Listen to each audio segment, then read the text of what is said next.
Hello and welcome to the Lorehounds. We are absolutely honorified to have you. I'm Elysia, one of your guides to the weird, wicked world.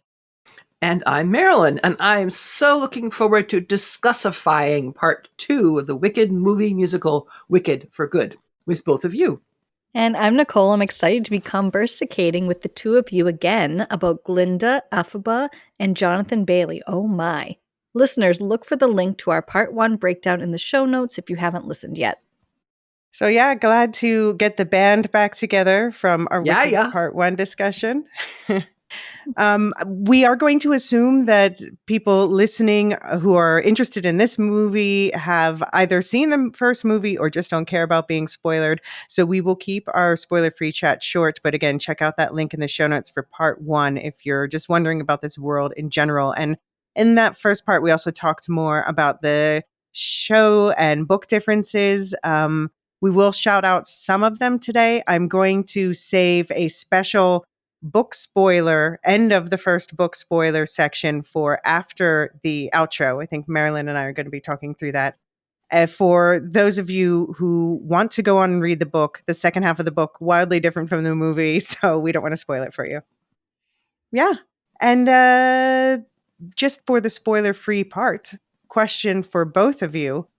Do you like this film better, less, or the same as part 1? What do you think, Marilyn? Oh, I like part 2 much better. Yeah. I'm really, really glad because they were setting up the tracks in the first film, and just there was a lot of glitz and glamour and, you know, all these kinds of things. But part 2, I think, really gets into character arcs and development and background and understanding more. And then, as I know we'll talk about, they actually wrote two new songs to go with the film version that never appeared in the on-Broadway show. Right. And wow, did they ever make a difference? I can't imagine Act 2 without those two songs now. So, yeah. Both likely to get Oscar nominations. We'll see. Fingers crossed. Yeah. What do you think, Nichole? Better, same, less? I liked them both. I liked them both a lot, but for different reasons. I do think I liked the first one. I'll say I liked it a little bit more just because the visual spectacle was something that I hadn't seen for a long time, and it was just so immersive that I was just in awe of it. And then we already had that expectation set up for like a great visual movie going into the second part, and really leaned into the characters, which I really enjoyed that character development piece and like origin story stuff. I get into that about how people develop over time. So I think I enjoyed seeing the first one more in the theater, and I think I'll enjoy the second one more at home when I can kind of sit with it in my own space, because it felt more intimate to me than the first one. Okay. What do you think? Yeah, I mean, I suppose I know people, they say about the musical all the time that it has a quote unquote second act problem, you know, where the first act ends on defying gravity and then the second act doesn't have as good of music. My favorite song though is Always for Good, the subtitle of this, and it's just fails to make me cry every single time. And so I do like the emotional payoff of the second act, but I think it pays off because you have the first act. So I know, Marilyn, you said that you know someone who just watched For Good without watching part 1. Yeah, not just someone I vaguely knew. And we both happened to be in that theater at the same time, and we were walking out afterwards, and she said, well, you know, I never saw the first one, but I was a bit confused. I thought, no kidding. So you might want to go back now and watch the first one, and some more things will make sense. So in the spoiler-free zone, yeah, the recommendation is if you have not seen the first one, start there. Absolutely. Yeah. Absolutely. I mean, I think you can follow what's going on, especially if you just have a vague awareness of the Wizard of Oz story, because this is the part that's more deeply linked to the original book in terms of plot. Yeah. But yeah, you're missing. It's a payoff. It's a payoff movie. Yeah. And I just think the characters in the first film are not as complex as we see in the second film. Mm. You know, we see what their choices and what they're doing and so forth. But as I was watching the second film, it's like I went from 2 dimensions to 3 because we get motivations that we didn't have before, other than, oh well, this is the bad girl, or this is the one who was always tossed out of her society, and so those kinds of things. But I love that it's never as simple as that. Whatever story we may tell ourselves, it's always good to get the actual story from the people who were living it. In the first film, the characters were facing really superficial conflicts. Exactly. And in the second film, they're more like moral conflicts and ethical conflicts, which is just richer to explore and just deeper to explore. Right. Yes. Like literally one of the main songs from the first part is Popular. Right. Right. Which is popular. Charming and excellent and a wonderful vehicle for the actor. And facile. Yeah. Surface level. Yeah. Yeah. And this is, I've changed for good. So, Nichole, I know you must not love the song as much as me because you haven't mentioned anything about Never Mind the Music coverage for this one, like Defying Gravity. Oh. Well, admittedly, I think we got some societal pressure to cover Defying Gravity, and then I linked into Mark and said, we have to do it. Now's the time. And he got sparked on an idea of how to analyze it. I don't know if he's seen For Good. We're recording a next batch of Nevermind the Music episodes this week, so I'll check in with him and see if I can convince him. He's kind of the mastermind, and I'm happy to give him that role. But I'm into it. You know me. I'm happy to be here talking about it with you guys. Well, we're glad you could make it. And we are going to rip off the spoiler Band-Aid now. So this is the official spoilers. Warning. Bye. Go listen to part 1. Watch part 1. And okay, just to set the premise, an angry mob rises against the Wicked Witch. Glinda and Elphaba will need to come together one final time. With their singular friendship now the fulcrum of their futures, they will need to truly see each other with honesty and empathy if they are to change themselves and all of Oz for good. So, Marilyn, what are your overall thoughts, full spoilers on the table, of this one? Well, as I said already, the couple of points I've already made, but I there was one thing I really had fun trying to keep track of, all the isms and the interesting phrases and the portmanteau. The one that stuck with me the most, because they used it the most, was a clock tick. Right. Instead of a moment. And I just really liked that. And rejoicify. That was another one that hung along. Yeah. And they have cultural logic behind this is Ozian and what this means and so on and so on. But it, to my mind, traces back to what I said before, the portmanteau word, where you create a new word by putting 2 words together. And the poem, the Jabberwocky, is famous for that. 'Twas brillig and the slithy toes did gyre and gimble in the wave. And, there's been whole papers and books written on which words was he pushing together and why. So that attracted me a lot. It just, the stakes were higher, as Nichole said so beautifully. And to me, that drew me in more. It took me a while with the first one to really get into the whole musical as movie thing. I went to musicals as a kid. My first one was age 6 or 7, and it was Broadway because we lived outside New York City. And so I had that whole experience in the back of my mind. It just felt odd to be having this in a film. But of course, the absolute stunning one in the library, the circular, right, from that part 1. was unbelievably visually spectacular. And, I enjoyed it. But this one really did speak to those, the emotional issues and the very high stakes that were going on. And I really can't think of any time. Well, no, there was one point, but I'll wait until we're starting to go through section by section to talk about that. There was about only one thing that I think they kind of skimmed it a little bit. Maybe is a good way of putting it, but we'll talk about it when we get there. Would you want to tease us on which section it is? Oh, it has to do with characters from the book and from the movie. Okay. And how they're what we are told about them. Oh. Okay. All right. Interesting. Yeah, I loved it. I loved it. I did. I loved how the end brought us back to the beginning, and I was watching it with my daughter, and she goes, "Is it? Are we watching the whole thing again?" She thought it was all starting up again. And I was like, I wish, like, I could sit here all day. I'm very into musicals and as movies. I'll watch a movie musical all day, every day. I love it so much. But so many people didn't like this that I talked to. Like, I didn't like the plot. I thought it was so dark. It didn't make it. I didn't expect it to go there. And I just kept thinking, where have you been? Like, that you don't know, because I'm so into musicals that you don't know the second half of Wicked. Like, what did you expect? Like, we knew this was going to happen. I will say I did see it in the theater with my daughter and her friend. They're young. I was very happy to have a heads up about the, quote, sex cardigan scene. I was told that when they go into the cave together to take the kids to the bathroom, and I'm glad I did, because it have kind of skimmed us past some maybe inappropriate content, but I still have yet to see it personally, so I'm going to need you girls to what fill is me it? in. It was just when Elphaba and Fiora were making out? Yeah, it was just making out? Yeah.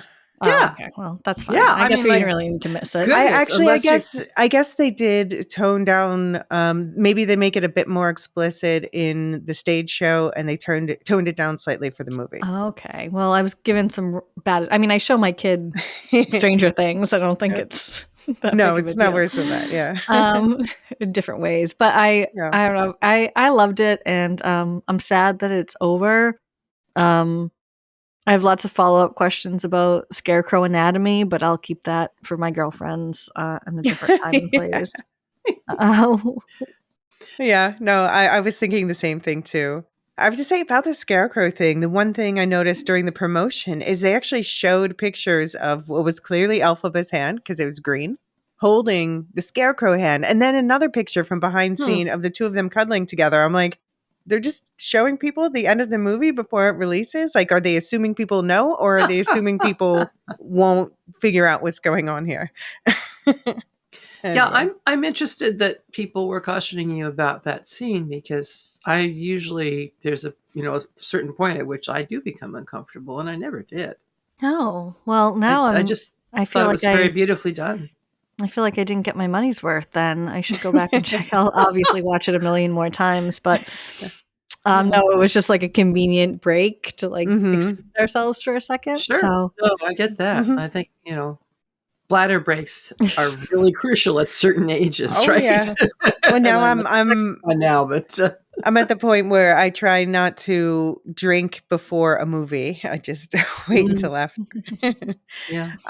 But anyway, yeah, I also loved the movie. I think that the second film, I agree, it has more depth, and I have been noticing a lot of people pushing back on things that have that sort of realistic depth, and I understand it, but for me it's so important. It's so important to me to help me sort through what I'm experiencing as a person alive on this planet, what I'm seeing, to try to think about how people are coping with that by, these proxy characters who I fall in love with in their situations, and just the beautiful nuance. Just, I feel like when we learn to appreciate nuance more, we can also appreciate more the bright spots in what might seem dark days for ourselves.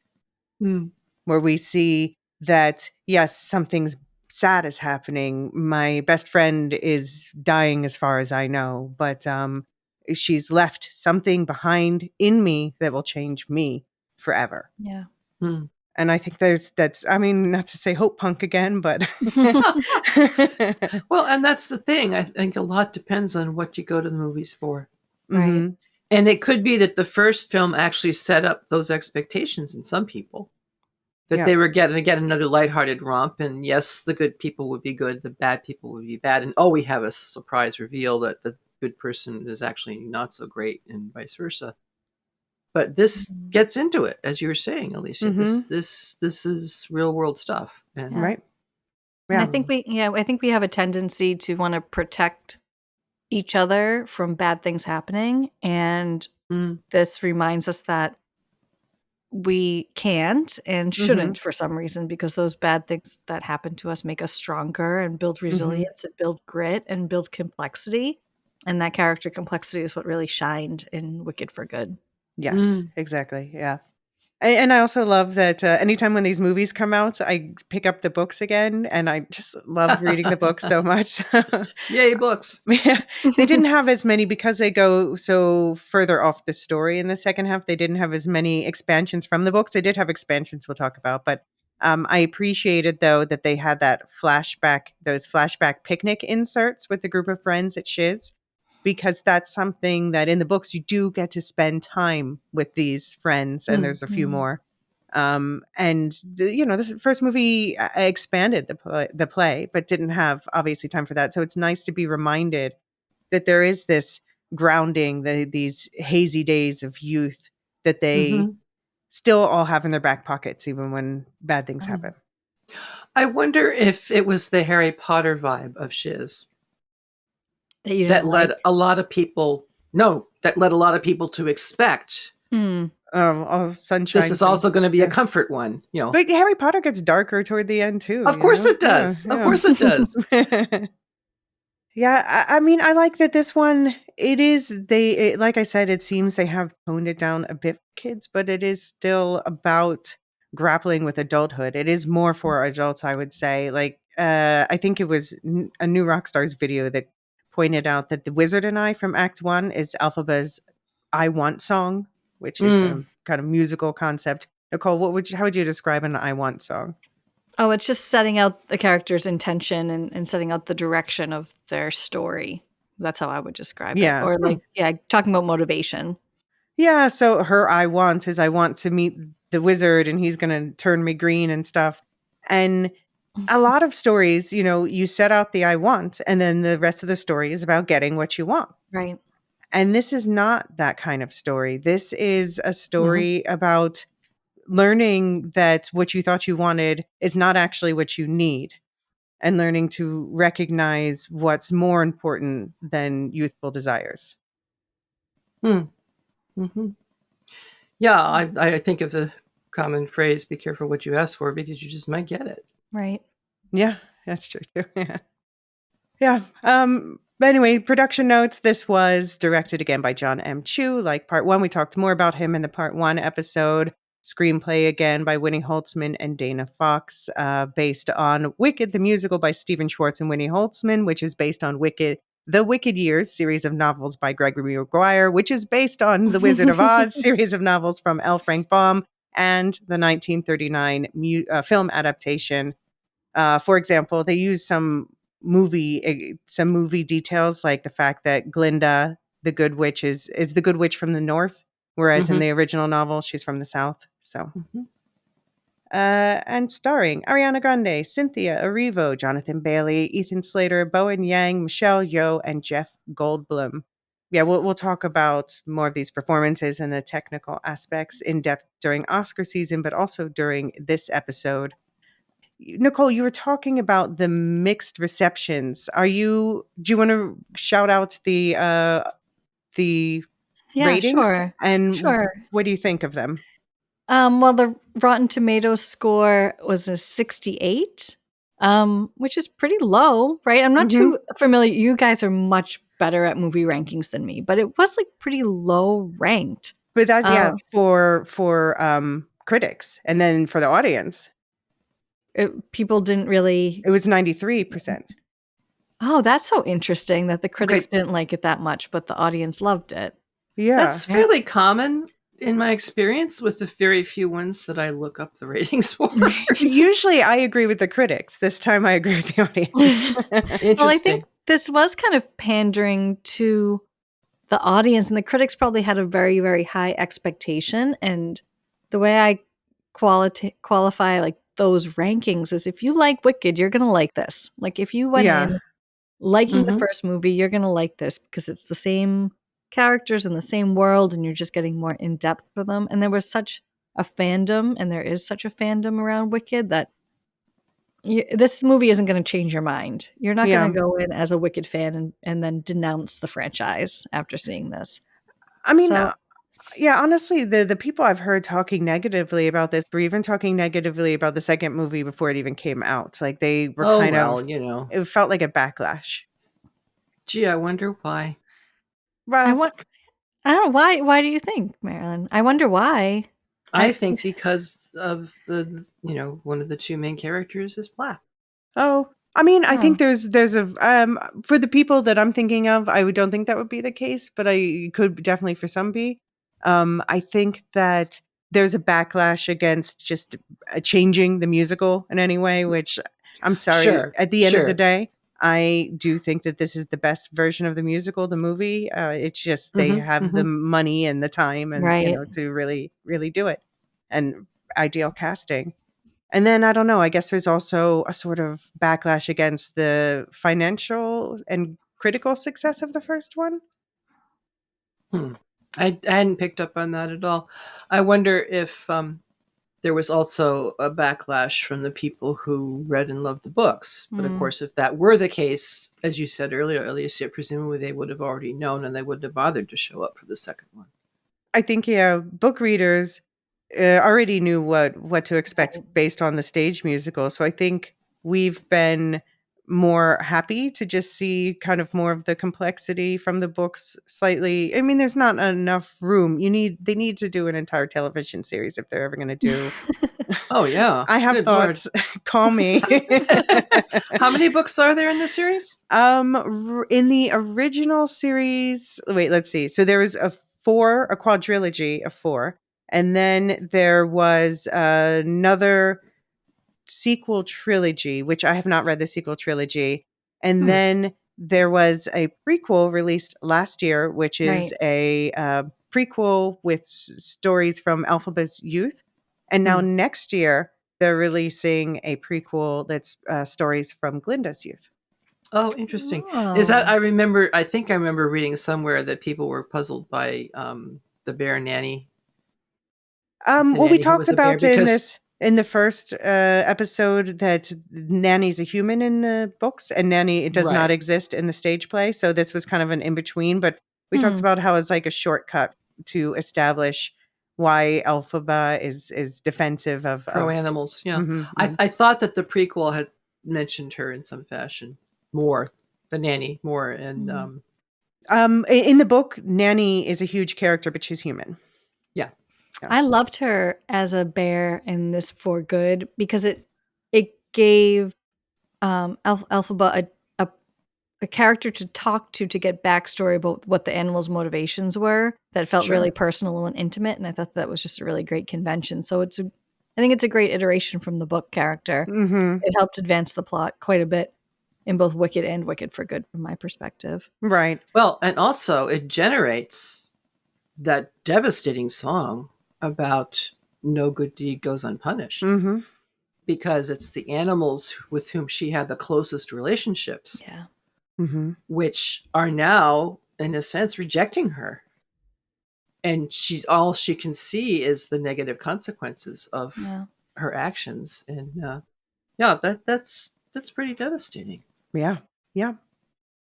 Well, so far this is ignore the usual like doomsaying headlines about box office. Like every week, it's like this movie Hollywood is breaking before our eyes. Ah!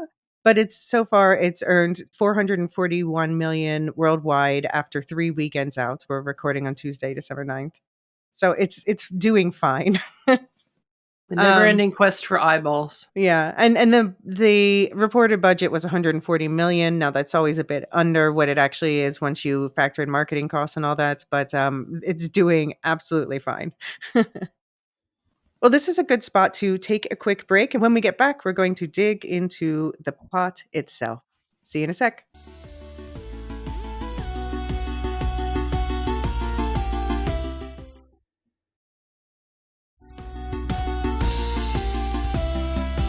All right, let's check in on the state of Oz.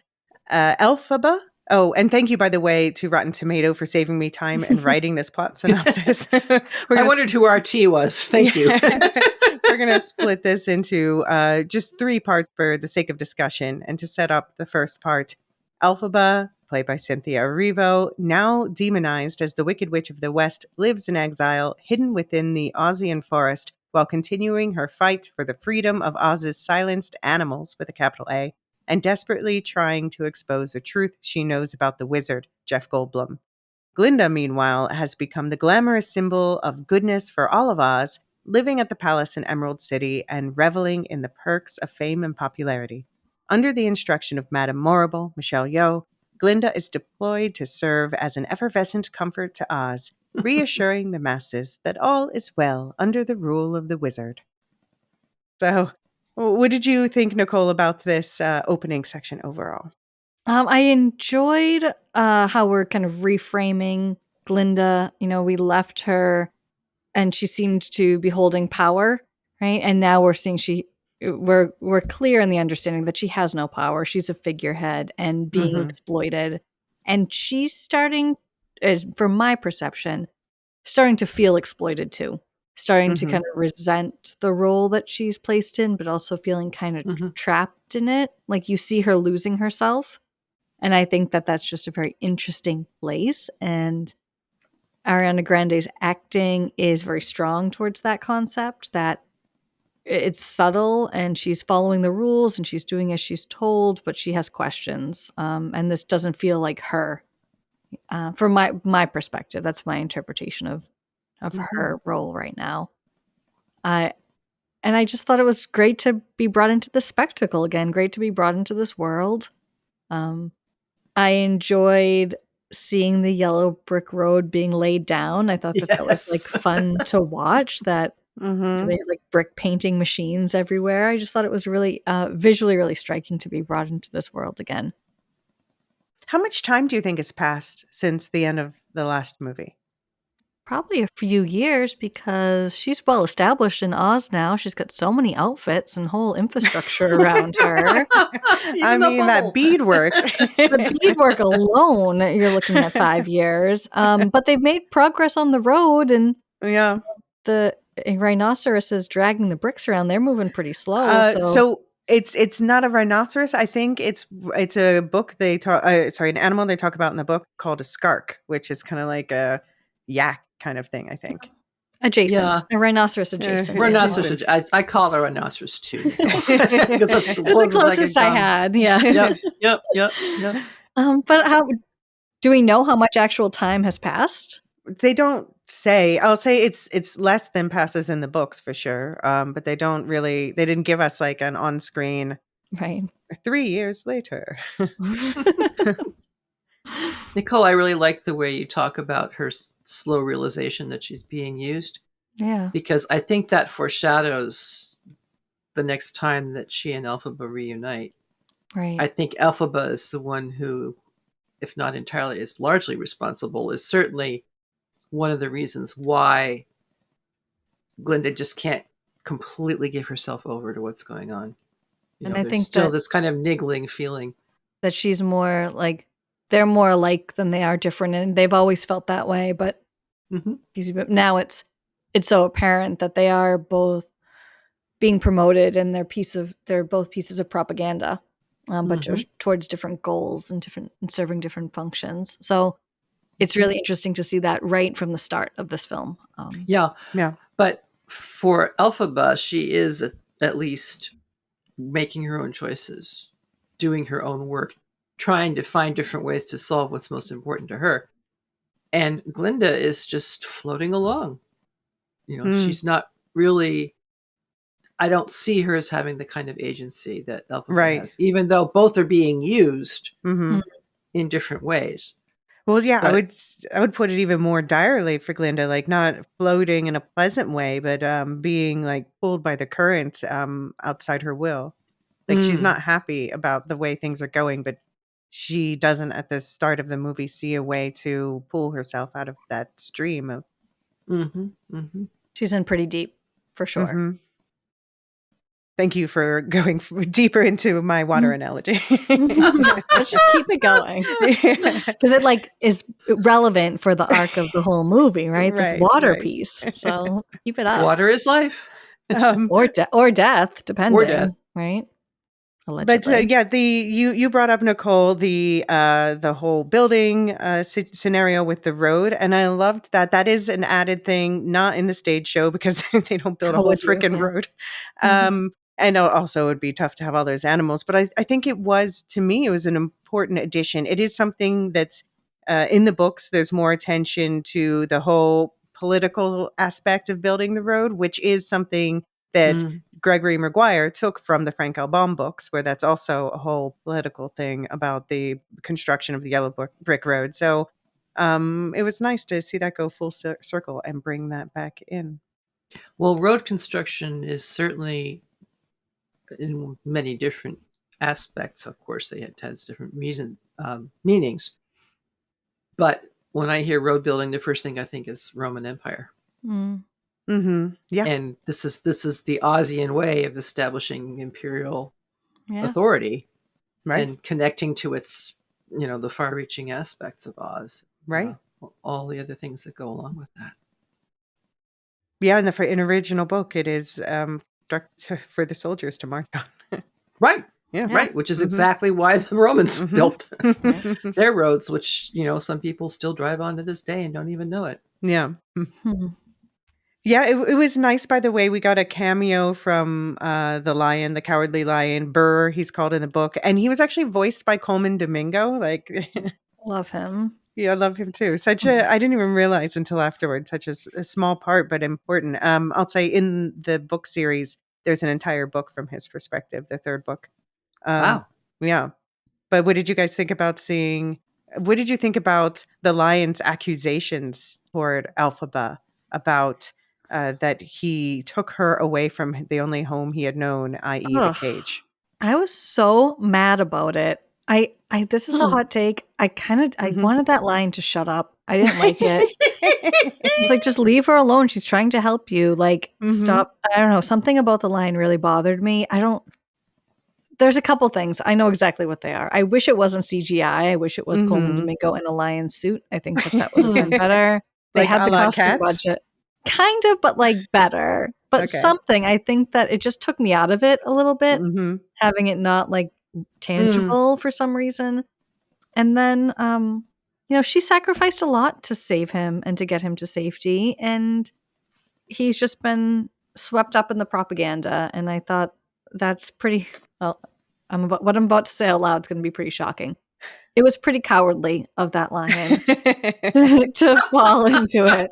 Like, I'm mad that he was so cowardly, which is so silly because that's like the point of his role. But those are my feelings. I have strong feelings about the lion. That's really interesting, Nichole, because I thought it made perfect sense because of how young he was when the intervention first happened. And it would have been one thing if he could have gone with a bunch of other talking lions who were out there and free and whatever.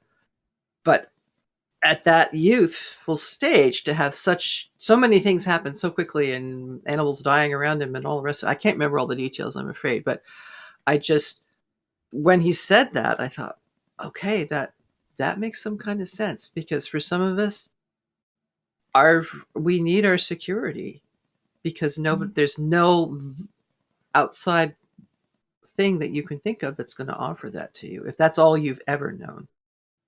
So it was a very abrupt transition. Yeah, that's a powerful perspective. I should be more empathetic as a psychologist. No, you shouldn't. Childhood trauma.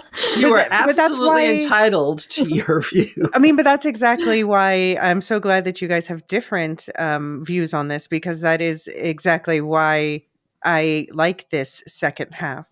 Just those questions that are raised. Like, is this understandable behavior, or is this? I mean, it's understandable and cowardly at the same time. Right. And to be perfectly honest, it reminded me of something I've been thinking about a lot lately, which is when approaching somebody and saying, I'm going to help you, are you doing that for their sake or for yours? Right. Have you even asked them if they want help? Have you even asked them what would be most helpful to you? Right.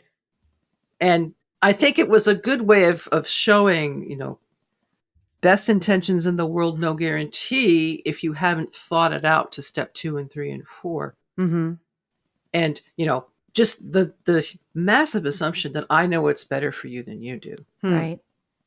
I mean, this is not a pluribus podcast, but I know nothing about pluribus other than there's a woman named Carol who's trying to hold her own in a very strange world. But the plurbs, they think that they want to help. Yeah, this is the new word somebody came up with. I like it. I love it. They think that they want to help Carol by making her one of them, and she does not think that sounds very helpful. And there's a lot of research in social science about altruism, and is altruism self-serving? Like, are we kind so people see our kindness and label us as a kind person, and then we feel validation because we are, quote, a kind person? Are we really acting in kindness to help others or to help ourselves? And what I tell my students as a good gut check for this is, if you hold the door for somebody and they don't say thank you, how do you feel after? Do you feel mad, or does it not bother you? And I think that in this moment with the Cowardly Lion, I was mad that he didn't say thank you for her literally holding the door of the cage open for her. Right. But I understand that counterpoint. And pulling him out of it. Yeah. Yeah, for sure. Yeah. And I mean, and it was also kind of her first date with Piero. So it's not like, obviously she was doing it for the right reasons, but we are all complex beings. And we stumble. We stumble when we would whatever we try to do. Yeah. If we start from an assumption of, I know the right thing to do right now. Mm-hmm. Yeah. So the other thing that surprised me in this scene, well, that surprised me more perhaps, was Nanny Dulcibert. And so, as I said, Nanny, not in the stage show, major character in the books, human, would never leave Elphaba. So even when Elphaba gets awful. So I was surprised that Nanny Dulcibert here, is almost, she wanted to believe Elphaba. All of the animals wanted to believe Elphaba, and Elphaba sang her song and almost convinced them. But then at the end of the day, the smallest thing, the Cowardly Lion, makes them not trust her anymore, and they just all would rather leave than give a chance. Were you surprised by Nanny Dulcibert as much? What did you think of that one, Nichole? Well, I wasn't surprised, because to say that they would rather leave than give her a chance, I don't think they wanted to leave. I think that they just were scared and realized that they were better off taking their chances with an enemy they don't know than the enemy that's right in front of them. And I felt that Dulcibert would have stayed if it was just her choice, but I think she was getting swept up in the current of like this migration of all the animals towards some perceived safety. So it's better to stick together. Yeah. Marilyn, what do you think? Well, I mean, external propaganda is very powerful, isn't it? And even though she raised this person from infanthood, people change over time. They've been separated. I think all of those kinds of things would interfere with her ability to say, I know you're a good person and I'm going to trust you. And I think it was also, from a plot perspective, extremely important because it increased the depth of Elphaba's own anguish, Right, and led to that incredible song, "No Good Deed Goes Unpunished." Yeah, it brought her to a further point of solitude. Yeah. And again, the poignancy too of, there's no place like home. That was brilliant. Absolutely brilliant to take that famous line and completely twist it on its head. I feel like when I saw it, no one, to use a kid's term, like no one clocked that. I like gasped when she said that out loud. And I was like, oh my gosh, it's like Wizard of Oz. And everyone was like just eating popcorn, staring straight ahead. I was like losing my mind. It was so good. Right. My audience wasn't here for it. Was that from the musical, Elysia? No, that was added for the film. That was her added song. I thought it was. I want to make sure. So, yeah, they're wanting to deepen the characters and make them much more than two-dimensional, well, close to four-dimensional. Right. And I found it very relatable. Because how often is the execution of your ideas as perfect as your concept when you first had the idea? Almost never. Right. So that really being able to relate with this character on those levels of bewilderment and frustration, and I'm sure there's a lot of people out there now, whatever their perspective, trying to bring about change and being frustrated again and again because maybe they're just not stepping it back and thinking through. Mm-hmm. Yeah. Your question, Nichole, why are you doing this? Mm-hmm. Are you doing it so you can feel good? Right. And a lot of times that's true. I'm not saying that Elphaba is only doing it for that reason. We learn She by has the a end. genuine conviction. Yeah. A genuine conviction. Mm-hmm. But even in the midst of that, she was very young when she freed Burr. She was so young, and she had this cute boy in front of her, and it Yeah. was a lot to manage.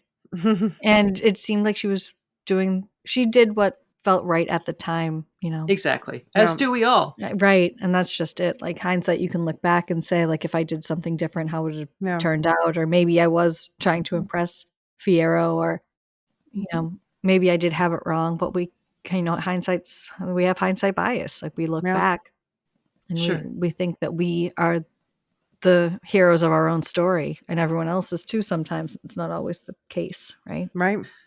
Well, and we're not the people who we were when we did the deed in the first place. Right. If we're looking back. Well, yeah, the book does that interestingly with, for instance, Bach's character, because the books do end up traversing decades. So you get to see some of the characters who survive, you get to really see develop over time. I liked how with the whole, the animals are obviously analogies for a lot of different social issues in our world. But I like how they emphasized in this something that's missing from the stage show is present in the books, is the idea of how unknown it is what is beyond Oz. I forget in the original Frank L. Baum books if it's the same, but definitely in the Gregory Maguire books, Oz is surrounded on 3 sides by desert and on the 4th side by an ocean. And they have the idea, they even have some names in mind that there are countries beyond that, but it is just in order to, like, people say, oh, just leave. It's just so hard to leave a place because you don't, what are you going to do? You're just going out into nothing and with hope as your only weapon. Yeah, that comes back to Burr's choice of, well, this may be crap, but at least I know it. Right. And sometimes the horrible familiar is a more comfortable choice than the unknown possibility of something better. Yeah. I've this is off topic, but I'm going to do it. I've been watching Fallout. I've been catching up on Fallout in advance of the new season releasing, and I'm really intrigued by propaganda that people in these vaults are being told about what's outside the vaults, and then you leave the vaults and realize there is actually a rich society out here. So I haven't read the books. We're told that it's surrounded by desert, but maybe it's not, right? Is there ever a first person account of what happens outside of Oz in the books? Yes. Oh, is it really just desert? I mean, they know that there's stuff beyond it, but it's just, you have to go desert to get anywhere, and you don't really know what will happen. I know, for example, I think that I said I haven't read the sequel trilogy, but I think that is entirely set outside Oz, if I'm correct.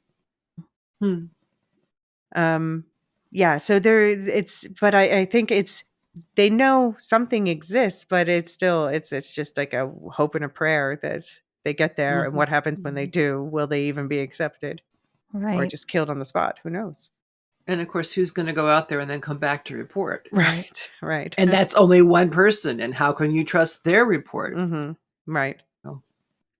On a, also a bittersweet note, I suppose, one thing they added that was neither in the stage show nor the Gregory Maguire books, although I did just say that they're releasing in September 29th, 2026, there's going to be Galinda, A Charmed Childhood, about the youngest daughter of 4 children in a high-born family. Down on their luck, Galinda is both pampered and ignored, which totally What?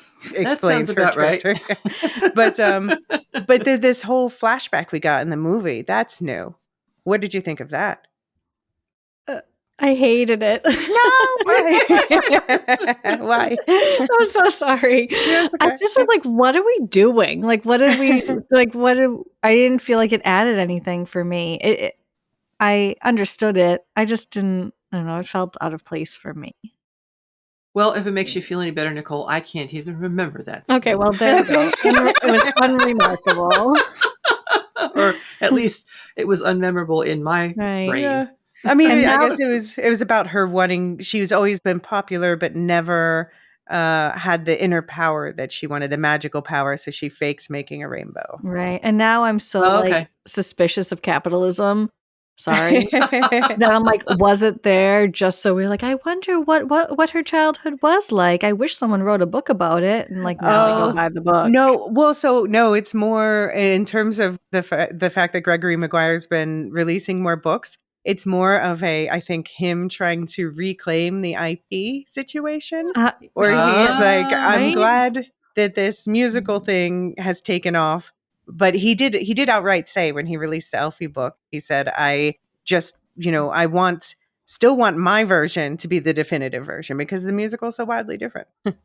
Yeah, I felt like it was now that I know that there's going to be a forthcoming book with that content, I'm suspicious of that scene because it didn't make sense to me at the time. I don't think that I don't know how much they had him as a consultant on this movie. He was definitely not a producer or maybe he was just because of it's his book that it's originally based on. But this was more I think it's more a case of him being like, remember, I created this world. Hey. Well, you see, we're talking about an adaptation of an adaptation of an adaptation of an original. And I'm sorry, but I think anybody who insists that they can claim the definitive version. No, I know, but if their name isn't Frank L. Baum, they're kidding themselves. But I don't think he's trying to say he claims the definitive version, but it is he did create this world and it is wildly different. And I would also like to remind people there's a book series that we can make a television show about. I'm just going to keep mentioning the television show. If you want, I can do a scene breakdown. No, just kidding. Well, I mean, he's in the same position Tolkien was in for a brief period of time. Mm-hmm. When he first saw scripts for the adaptations and whatever, he was just appalled and horrified. So I think on the whole, McAfee is probably better off in some respects. But I also understand the creator's desire to be acknowledged for their creation. Mm. And particularly when major changes are made to it. And because you know what happened with Frank L. Baum, that the movies are going to be better remembered than the books. Mm-hmm. And probably better remembered than the theater productions, too. Sure. Because what percentage of the population could go to the theater, live theater? Well, wait till they see the young adult animated series coming to Netflix in fall 2027 because it's happening. So it's like Trolls all over again. Wait, do you think it's going to be? Do you think that they are going to do a series spinoff of these movie musicals? I do, because the marketing's there. Like the money's to be made. Little kids are so obsessed with this. Like they want these characters, and they want them produced quickly. And animation's a way to do that. Well, so I'm putting money on the table for that. Mm-hmm. We're already on the second iteration of readaptation of Harry Potter. Right. Well, and Harry Potter, let us remember, I think it's not even 30 years old yet. Mm-hmm. So this is the age in which we live. Yeah. Well, it's also because Fantastic Beasts and Where to Find Them didn't do phenomenally well, but that's because they were not phenomenally good movies. They had great casts, but they kind of wasted them in the writing department. I enjoyed the first one tremendously. I enjoyed them. Fantastic Beasts. I think they did a good job. The second one, it was a little too much the Johnny Depp show. And I'm sure that wasn't what most of them other than Johnny Depp wanted. And then, of course, he blotted his copybook. So notably that they said, right, recast. But by that time, I think the energy had really gone out of it. I mean, yeah, it's interesting they do it with him and not other people. But let's move on before I make people mad. There's one more point. Yeah. The problem here is just that the interpretation of the character by an actor is going to be different from what the author interpreted the character to be. And I don't think that's ever going to change. Right. If you're going to have a world of adaptation and not enough people inventing their own stuff. Can I ask you, Marilyn, what were your thoughts on how Madame Morrible was handled in this film, Michelle Yeoh's character? She is probably the most, well, until the end. I mean, in one sense from the beginning that she's not good. But she is depicted in the most mutable kinds of ways. And she's the source of information, and yet, unless you're the brilliant, you can be the brilliant student who has the ability to use the book, but so much better to have the one who is visually stunning and, from Morrible's perspective, kind of stupid, to promise them, yes, I can give you your dreams and make you what you want, and sort of use it that way. So, I mean, I think she is the greater source of evil than the wizard himself, to some degree. I think she was manipulating him all along. I found it fascinating visually in the second act. She wore green a lot of times. Emerald City. I know, and the wickedness of green. I mean, it's this fascinating dialogue about, is it good, is it bad? Well, it all depends on who you talk to. So, I guess it's a green-skinned person that's bad, and every other kind of green is good because, as you say, Emerald City. But she does switch to black at one point. And I'm wondering if that's supposed to, remind audiences, which I don't think we need reminding at this point, but I found that whole color scheme usage interesting and wondered, okay, so are they giving a sort of a gentle hit that she's the Wicked Witch of the South? But the South is, well, I'll say in the original books, the South is a good witch. 1939 movie, no South witch mentioned. No South at all. And in the Gregory Maguire books, the South is Quadling country, like in the originals, but they go a lot more into the culture and everything of it. I would say maybe there's a sort of, which you would think of as a medicine woman that could qualify as the good witch of the South. In many people's eyes, for sure. But they just seem to want to have that, all 4 points of the compass represented in some fashion. I don't know. It was just something I speculated. I also wanted to back up a minute and say I just loved all the comedy of, freeing the scark. Oh, wait. Before you say that, can I just say on the Madame Morrible point that in the books, she had a plot where she actually wanted to install Glinda, Elphaba, and Nessa Rose as her and the wizard sort of witchlings in the different directions. Interesting. Yeah. Interesting. And so she was going to send Nessa Rose to the South because of her Quadling background links. I found Morrible's intentions were, I understood her intentions, but I wish they were fleshed out more a little bit. Like, I know that she was a lackey of the wizard or also the mastermind behind it all. I guess maybe I didn't like the second one so much because every comment I had was like, I wanted more. But I wanted more from her. I wanted more depth in character to see what her backstory, what her motivations were. It was I knew what she wanted, but I didn't know why she wanted it. And I'm so curious to that. She was the least complex of the characters. Yeah. Right. And had the most power to for a lot of reasons. Yeah, it felt like a matter of just not having enough time. And it's funny because the books have so many more characters. And I'm like, well, I guess I understand why they cut back. And how many of them had their own songs and how long did the songs last? And there are other considerations. It's a big story to tell for sure. For the play, yes. But Marilyn, what were your other thoughts about this opening section? Yeah, I loved the bricklaying scene. And, it's such a satisfying superhero moment, right? When the superhero comes literally flying in and manages to completely wreck this heinous plot to take over the world.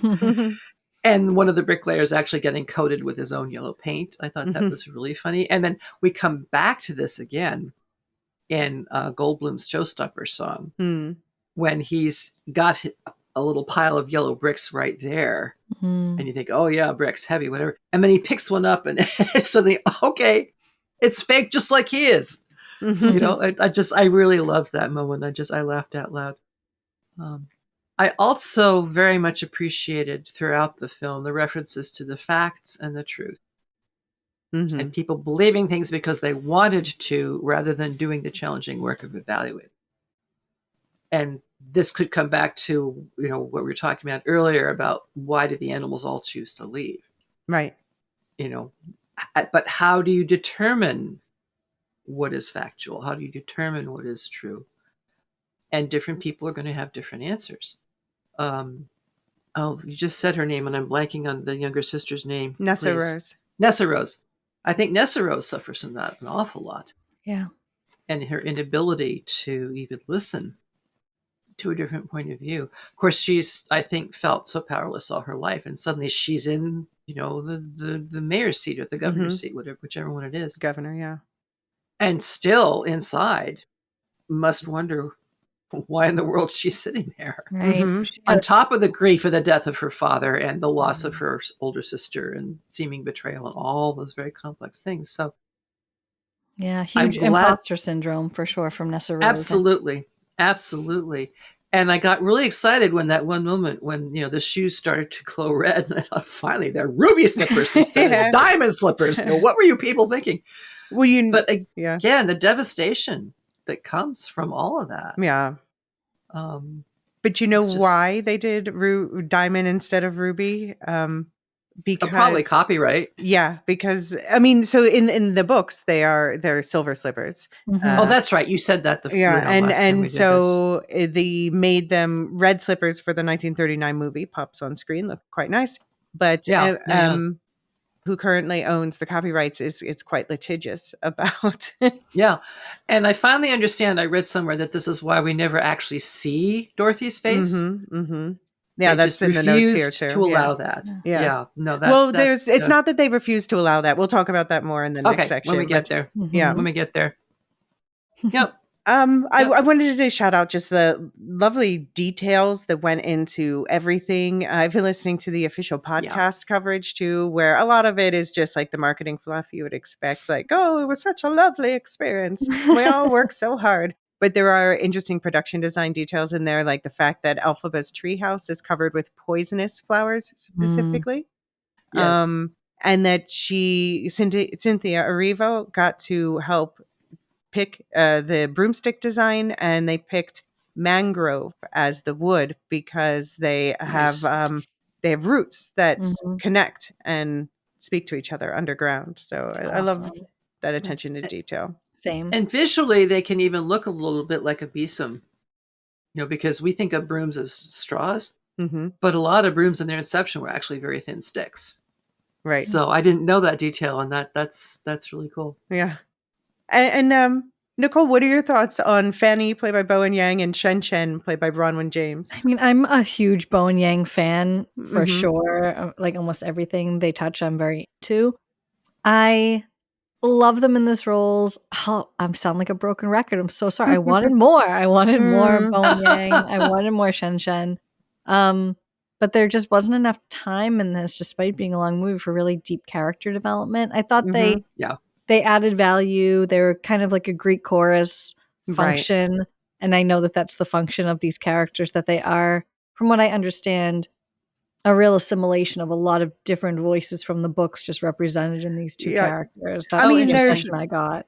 There's those two names are two specific characters, but there's there's more, and they kind of narrowed it down and said these two, and then also obviously they have less time to say things. And I think I have to wonder, because they filmed these two films at the same time, and I have to wonder if they knew how warmly people were going to respond to Bowen Yang in particular, if they would have expanded his role in the second I think film. that's what it was. I was like, I can't wait to see Bowen. I've been listening to his podcast now. I'm like, so I'm more of a fan of Bowen Yang's now than I was when I saw the first movie. And I'm like, oh, I can't wait to see what he does next. But then, it's a good reminder that they filmed it all before that kind of cultural swell. So yeah, that's how I feel. I do like them as a function of like a voice of the masses, a Greek chorus type of avatar. I think that that's kind of a cool place. What did you think of those two characters? I think they were well translated from, because they represent basically what Glinda thought she wanted, because this is also Right. about Glinda getting what she wants. In this case, she does get what she wants, but realizes it doesn't actually make her happy and it doesn't make her Yeah. feel good. And so they represent that what she thought she wants. I also love Bo and Yang, and Bronwyn James, who plays Shen Shen, said that they were encouraged, like they could ad lib lines, and she's like, oh, I didn't dare, but he every single time he just had something else funny to say. Interesting. He's so funny. He's so Yeah. funny. So Nichole, would you say that those characters felt a bit like pastiches? You know what, Marilyn? You are much smarter than me. I don't know what that word means. So can you tell me? A pastiche is a mishmash, a combination of lots of different. Yeah, I mean, not having read the books, I feel like there needed to be characters that spoke for all of the characters that were missing, from what I understand. Right? That there were a lot of voices that got lost in this this treatment. And I feel like if they didn't, it would be a missed opportunity if they didn't like advocate for all those missing voices, because the opinions matter. I mean, yeah, they're specifically, honestly, they're the two most memorable names of, like, Glinda runs around with a gaggle of people and then kind of moves away from them and moves more toward, Elphaba and Fiero and Bok and Nessarose and all. And Morrible. Well, in For the a books, time. yeah, in the books, she's not obsessed with being tutored by Morrible.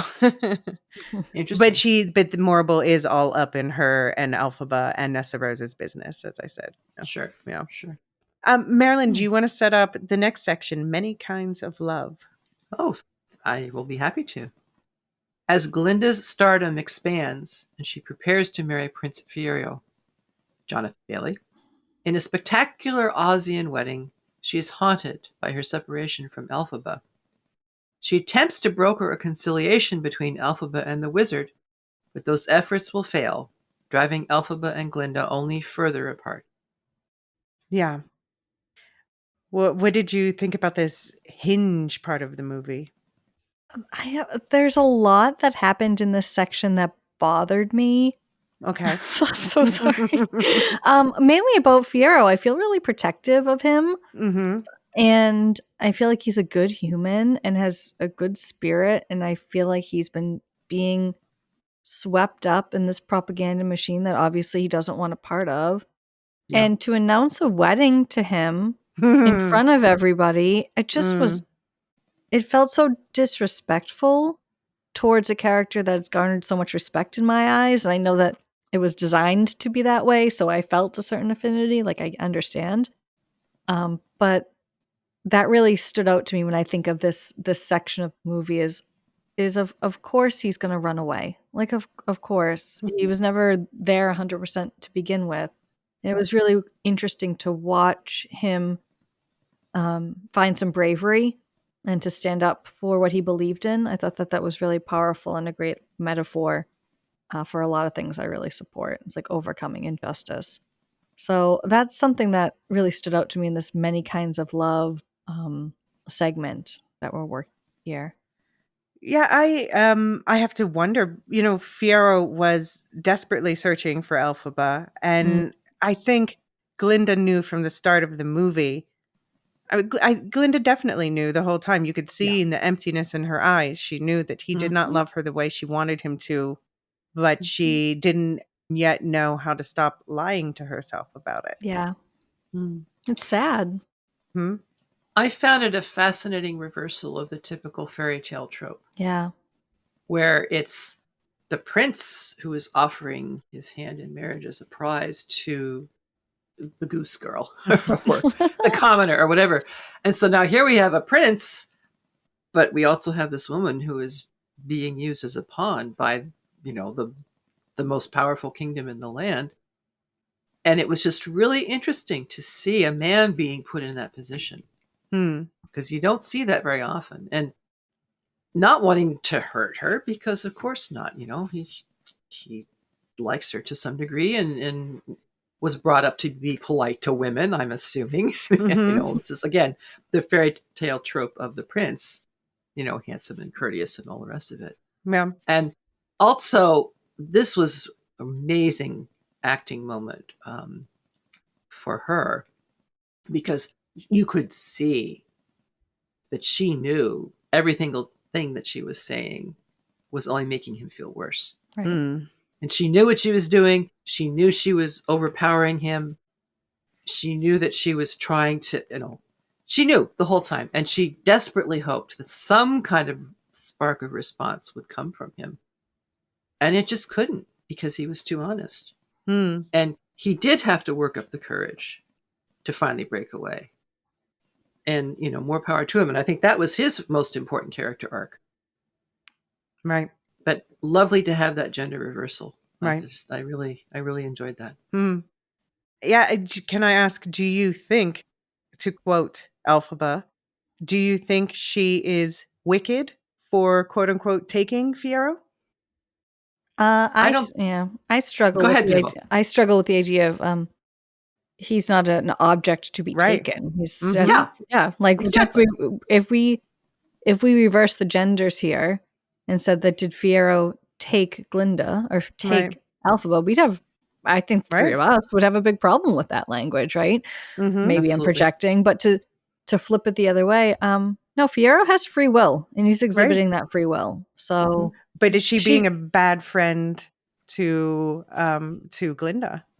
No, because she's being honest with herself, and their friendship is rooted in a fundamental understanding and a fundamental knowing, right? I think she would be a bad friend if she let her go through with a wedding that she knew wasn't pure.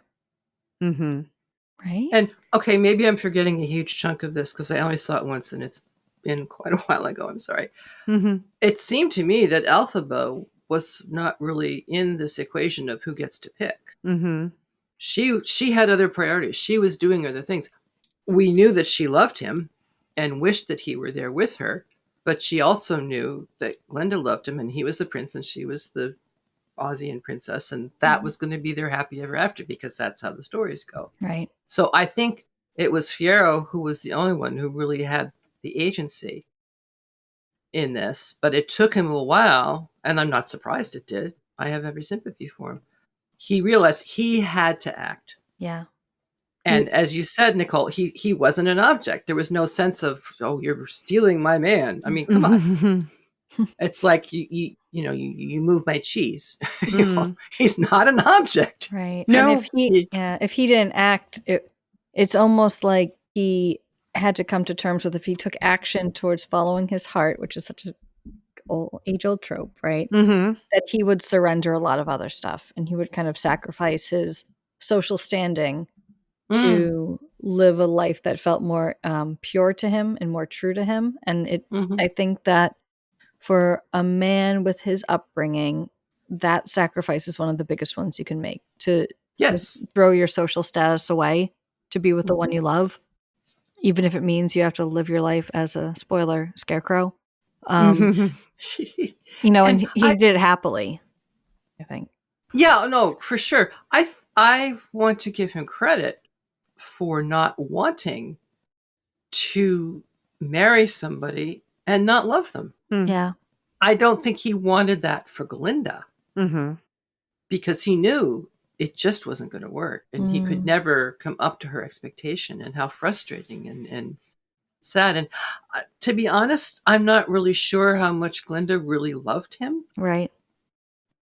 She was attracted to him. Who wouldn't be? So Jonathan Bailey. Hello. So handsome. Like, but I think it was part of her mental script that she was still stuck in. I'm going to push back there and disagree. I do think that Glinda really loved him, and I said this in the first part, that this love triangle is an invention of the book. Again, Fiero's character in the it's an invention of the musical.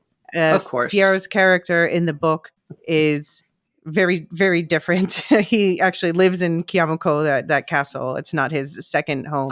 Okay. And they have this other character in the book called Averick, and who's more the superficial upper class guy. And so they kind of layered Averick over Fiyero to create the musical version of Fiyero.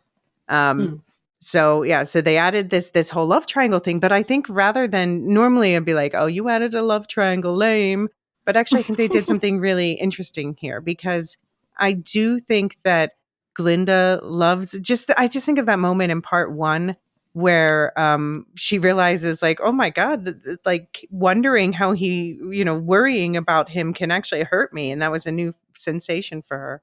I don't think she's loved someone in that romantic way.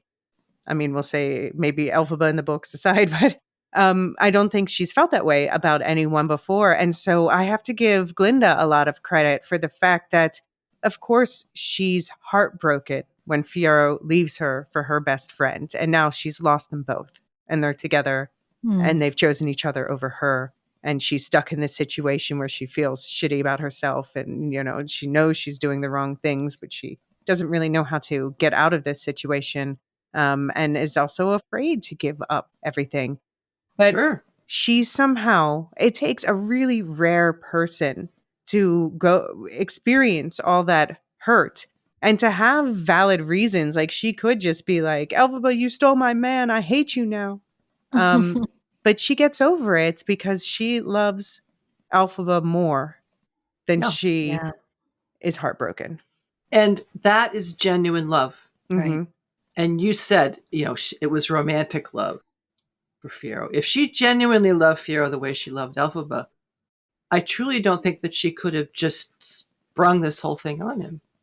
Because she would know how unhappy it would make him. And if she genuinely loved him, call me, altruistic or whatever you like. But if she genuinely loved him, she would not want him to be caged in a relationship that was less than. Yeah. Her love for Fiyero was a fatuous love, like one of just like, like maybe physical connection and obsession, like, a Romeo and Juliet type of love. But her love for Elphaba is more of a consummate love that involves commitment and intimacy and all of those things, that it feels more genuine. And that's why it's believable to me that she would surrender Fiyero to make Elphaba happy, even though he's not hers just to give up. Right. And I'm not saying that Elphaba, I bet Glinda wasn't hurt by all this. Absolutely. It's very painful. There's no doubt about that. And yet, I think as she grew in self-knowledge and in honesty, as Nichole was saying, she came to the realization of, well, I genuinely love Elphaba because, well, if nothing else, I've known her longer. Right. We have shared how many hundreds of more intimate moments with her than I ever have with this prince. Yeah. So it was a hard self-realization for her. And yeah, it was sad because we all want to be loved. And yet, she came there eventually. Well, speaking of Glinda, a lot of people say that the first movie is the Elphaba movie and the second movie is the Glinda movie. Do you agree, Nichole? Yes, I do. I'm thinking of it now, but I do agree, because in the first movie, Glinda was so superficial, and now we're seeing more growth. And I do think there was a lot of growth with Elphaba in the second movie, but she was kind of locked into her personality by the end of the first movie. We saw resolve, we saw motivation, and in the second film, she was acting on those motivations. And in this second film, we're seeing Glinda have an arc that defines new motivations, and she's starting to act on them and starting to be guided by her moral compass. And that's why, for me, when the second movie ends and we go back to the beginning of the first movie in that scene in Munchkinland, I love that they brought us back there, because now we're seeing it with such a different lens and such different context. And that context is rooted in Glinda's character development more than Elphaba's character development. Right. Yeah. Does that make sense? Okay. I agree totally. Yeah. Yeah. I mean, I think, Elphaba is the one who really she was forced into growing in the first movie. And now Glinda's the one who has to grow up. Yeah. And they did do more to emphasize her in this movie. I think also with the Ariana Grande of it all. But For example, in Wonderful, it's in the stage show, it's just Elphaba and the Wizard, and here they worked Glinda into it, which to me makes a lot of sense because I think if you're trying to sell this fantasy to Elphaba of, let's all live happily together, it helps a lot more if Glinda's there with the smiling face of your best friend. And you just for a second in the movie, I'm like, Elphaba, you are giving into this way too easily. But I can understand it too, that like wouldn't it just be so much easier if this were the right thing to do? Right.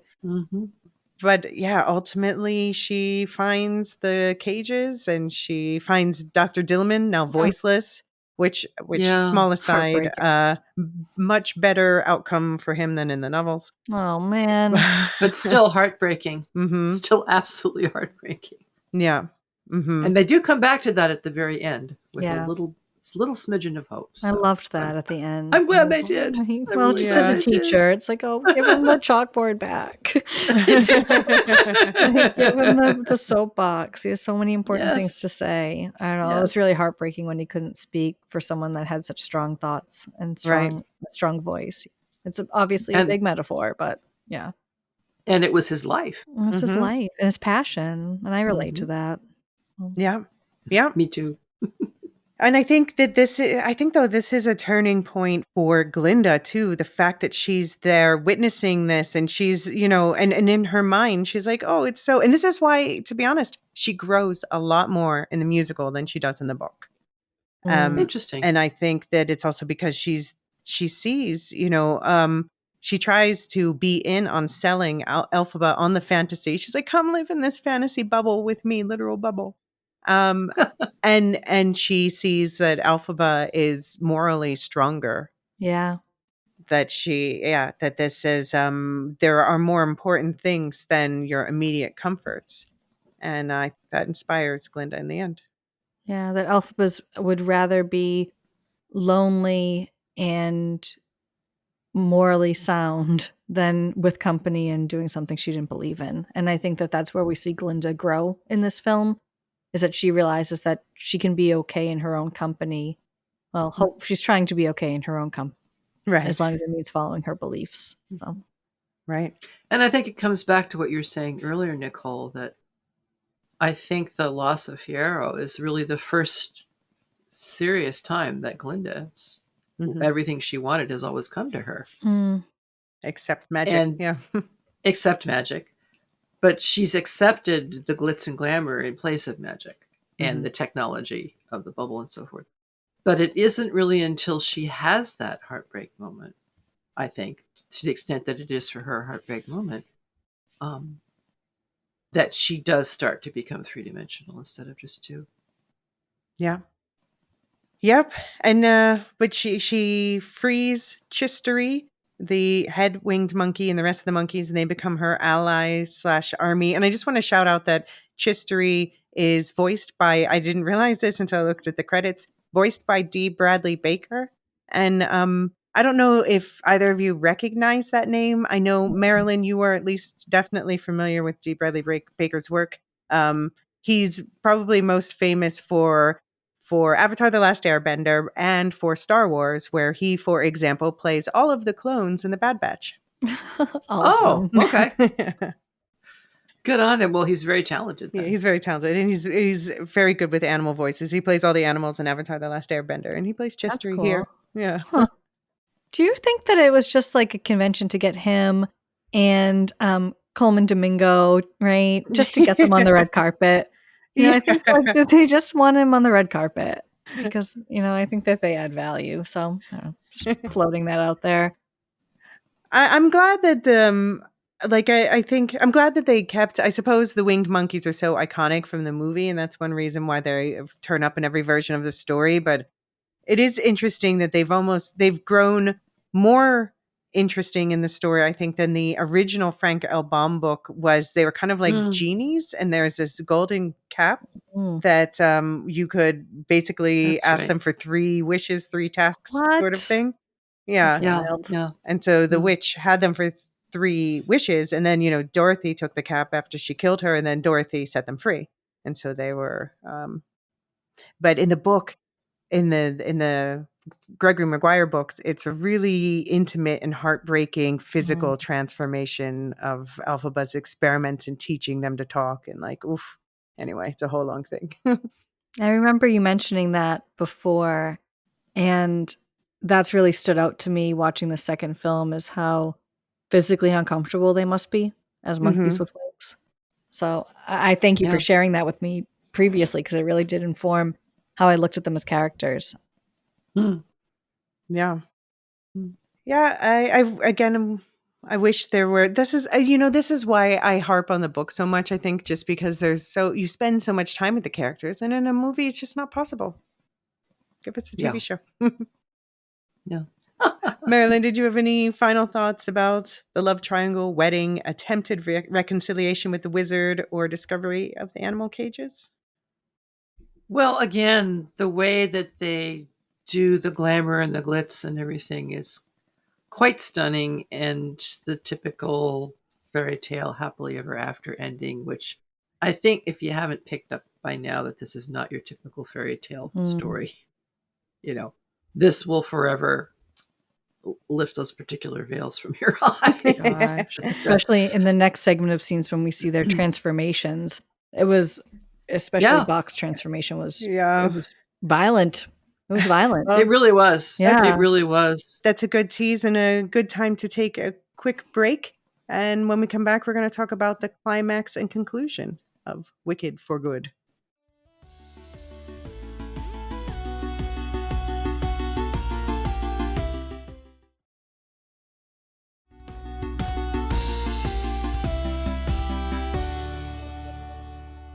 And we are back from what ended up being a longer break than expected. We ended up taking a few days break on our end because of scheduling and all that. But the three of us have regathered again to talk you through the end of this movie. So, Nichole, set us up, please.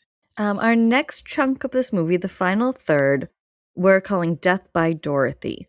So in this section of the movie, the aftershocks are transforming Bach and Fiyero forever and threaten the safety of Elphaba's sister Nessa Rose, when a girl from Kansas comes crashing into all of their lives. As an angry mob rises against the Wicked Witch, Glinda and Elphaba will need to come together one final time. With their singular friendship now the fulcrum of their futures, they will need to truly see each other with honesty and empathy if they are to change themselves and all of Oz for good. So what did you think about this, the end, how the movie, this whole story ends? Oh, I love, or does it? I loved the transformations in that they were like horrific and violent, and I think kind of tickled me in a way, inappropriate. Like we think of the Wizard of Oz as like this like skip down the yellow brick road, but then we see this darker backstory of these characters. I especially liked Bach's transformation because he has such the character development between the first movie and this For Good. He was so resentful, and you could see it growing in the first movie, this resent for his like social status. But it really was obtuse in the second film, and you could like see the anger swell in him, and it kind of erupted in this violent transformation scene that I was my favorite scene in probably all of the Wicked franchise at this point. I loved it so much.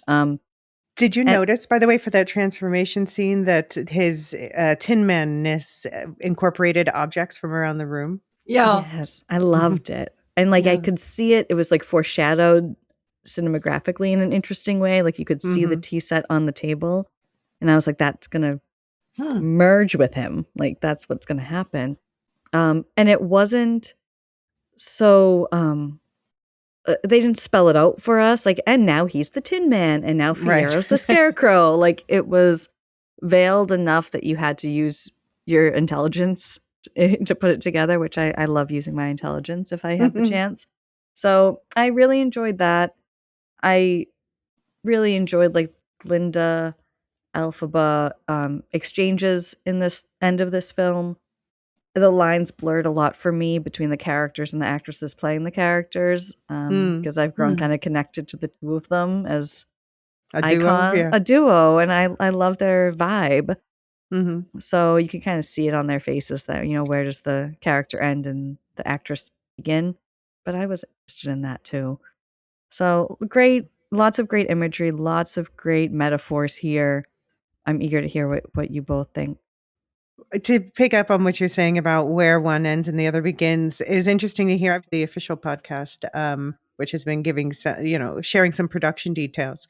That final scene where Elphaba shoves Glinda in a closet. Apparently, they did not warn the actress that that's what was going to happen. They just told Cynthia Erivo, the Elphaba actress, just get her in the closet. And so her reaction there, she's like, "Well, what's going on?" Like, that was a genuine reaction.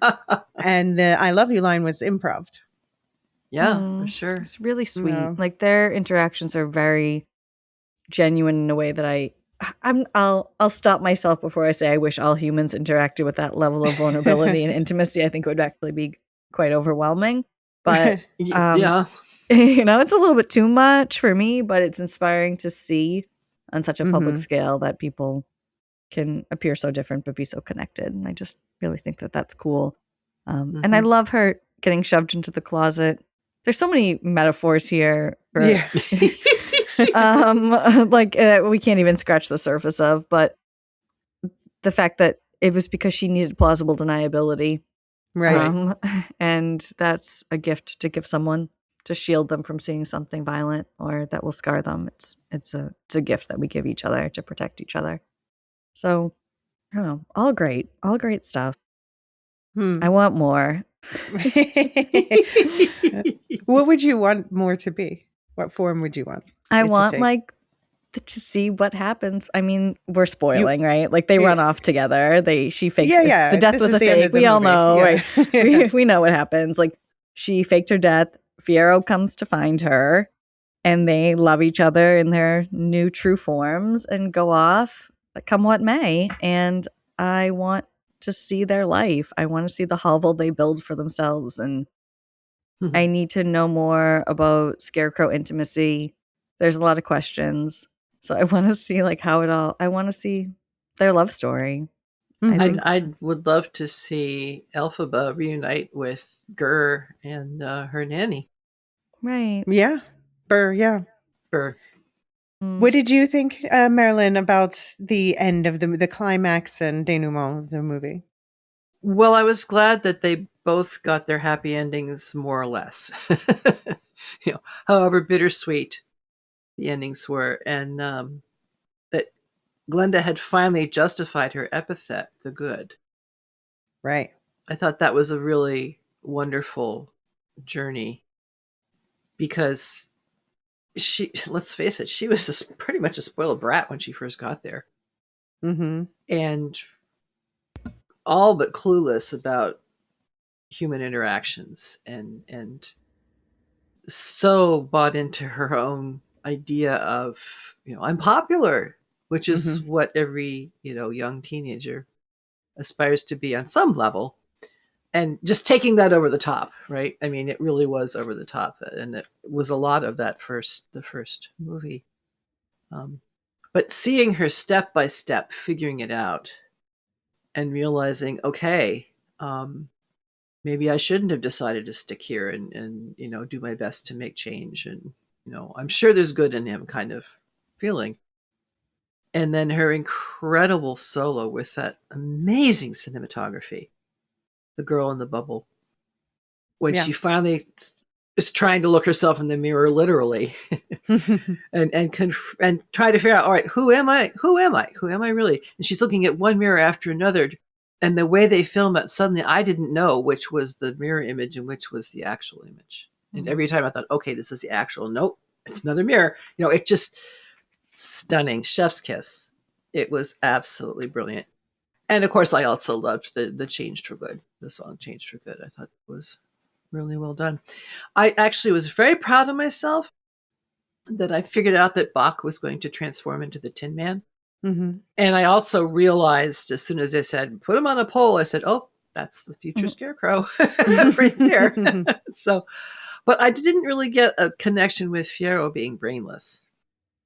It seemed to me he had a fair bit of intelligence. So I thought they kind of slipped a bit on being faithful to the original bound book. Well, so I have to say this is a change also with the book and the musical itself, the stage musical, is that I mentioned this already before, but Fiyero and is a combination of two book characters, Fiyero and That's Averick. right. And Averick, it's not that he's not intelligent, Averick, but he is mindless. Like he just doesn't really, he's listless, just doesn't really, not a thinker. Whereas I would say Book Fiyero is very much a thinker and an activist, and that's why he and Elphaba bond. But they do, I just want to shout out, they give a shout out to Averick in the stage play. It's who drops Fiyero off at school. And then anyway. And in the movie, they had the other servant that was serving Nessa Rose, they called Averick, which was a shout out. So his Bach's friend, just like he was besties with Bach in the book. Right. There was a line that Elphaba says when she's casting the spell to turn Fiyero into the Scarecrow that I interpreted. Yeah, the brainless piece I didn't really... I agree with you. That didn't really map for me. But she said, make it so he can't feel any pain. Make it so his bones can't break. So that line is how I got to stuff him with straw and hay. Sure. So, but I agree. I wish it was a little bit more on the nose. And I think when we meet Fiyero at first, he reads as kind of a superficial character. And then we see his nuance, but that's still a stretch to get to where we need to go. Yeah, no, I got there too and thought, all right, well, way back in the day, you could say he was kind of, brainless or fluffy mind or whatever, but that didn't last very long. I know, and thank goodness, because his character development was so rich and so nuanced. So I think one of or the other of you already mentioned this, but as I was watching the movie unfold and Elphaba goes to the castle, I'm wondering, all right, was this the castle that Fiyero had mentioned that belonged to his family that they could go to, kind of thing? Yes, that was Kiamoko in the book. That is his only castle in the book, but they are like his people are a nomadic tribe, so they spend part of like the winters there and then the summers moving around. And Averick, who is the other character combined into him, obviously has his own estate. Sure. So that's why he has two in this. Yeah. So kind of drafty for a winter castle, but really, of course, I expect a lot of it. A lot of the finishings has probably disappeared over time. It seemed to have been deserted for a while. It's not deserted in the book. No, I was very, very glad that both Glenda and Elphaba finally got their happy endings, although they were both bittersweet. Yeah, I think their happy ending really would have been with each other, like back in, when the last scene is when they're in the picnic fields, like that's their happy place, I think. Sure. And they'll never get back there. No, but just like all of us. Right. Yeah. There may be other ways to come together in the future. Right. You just don't know.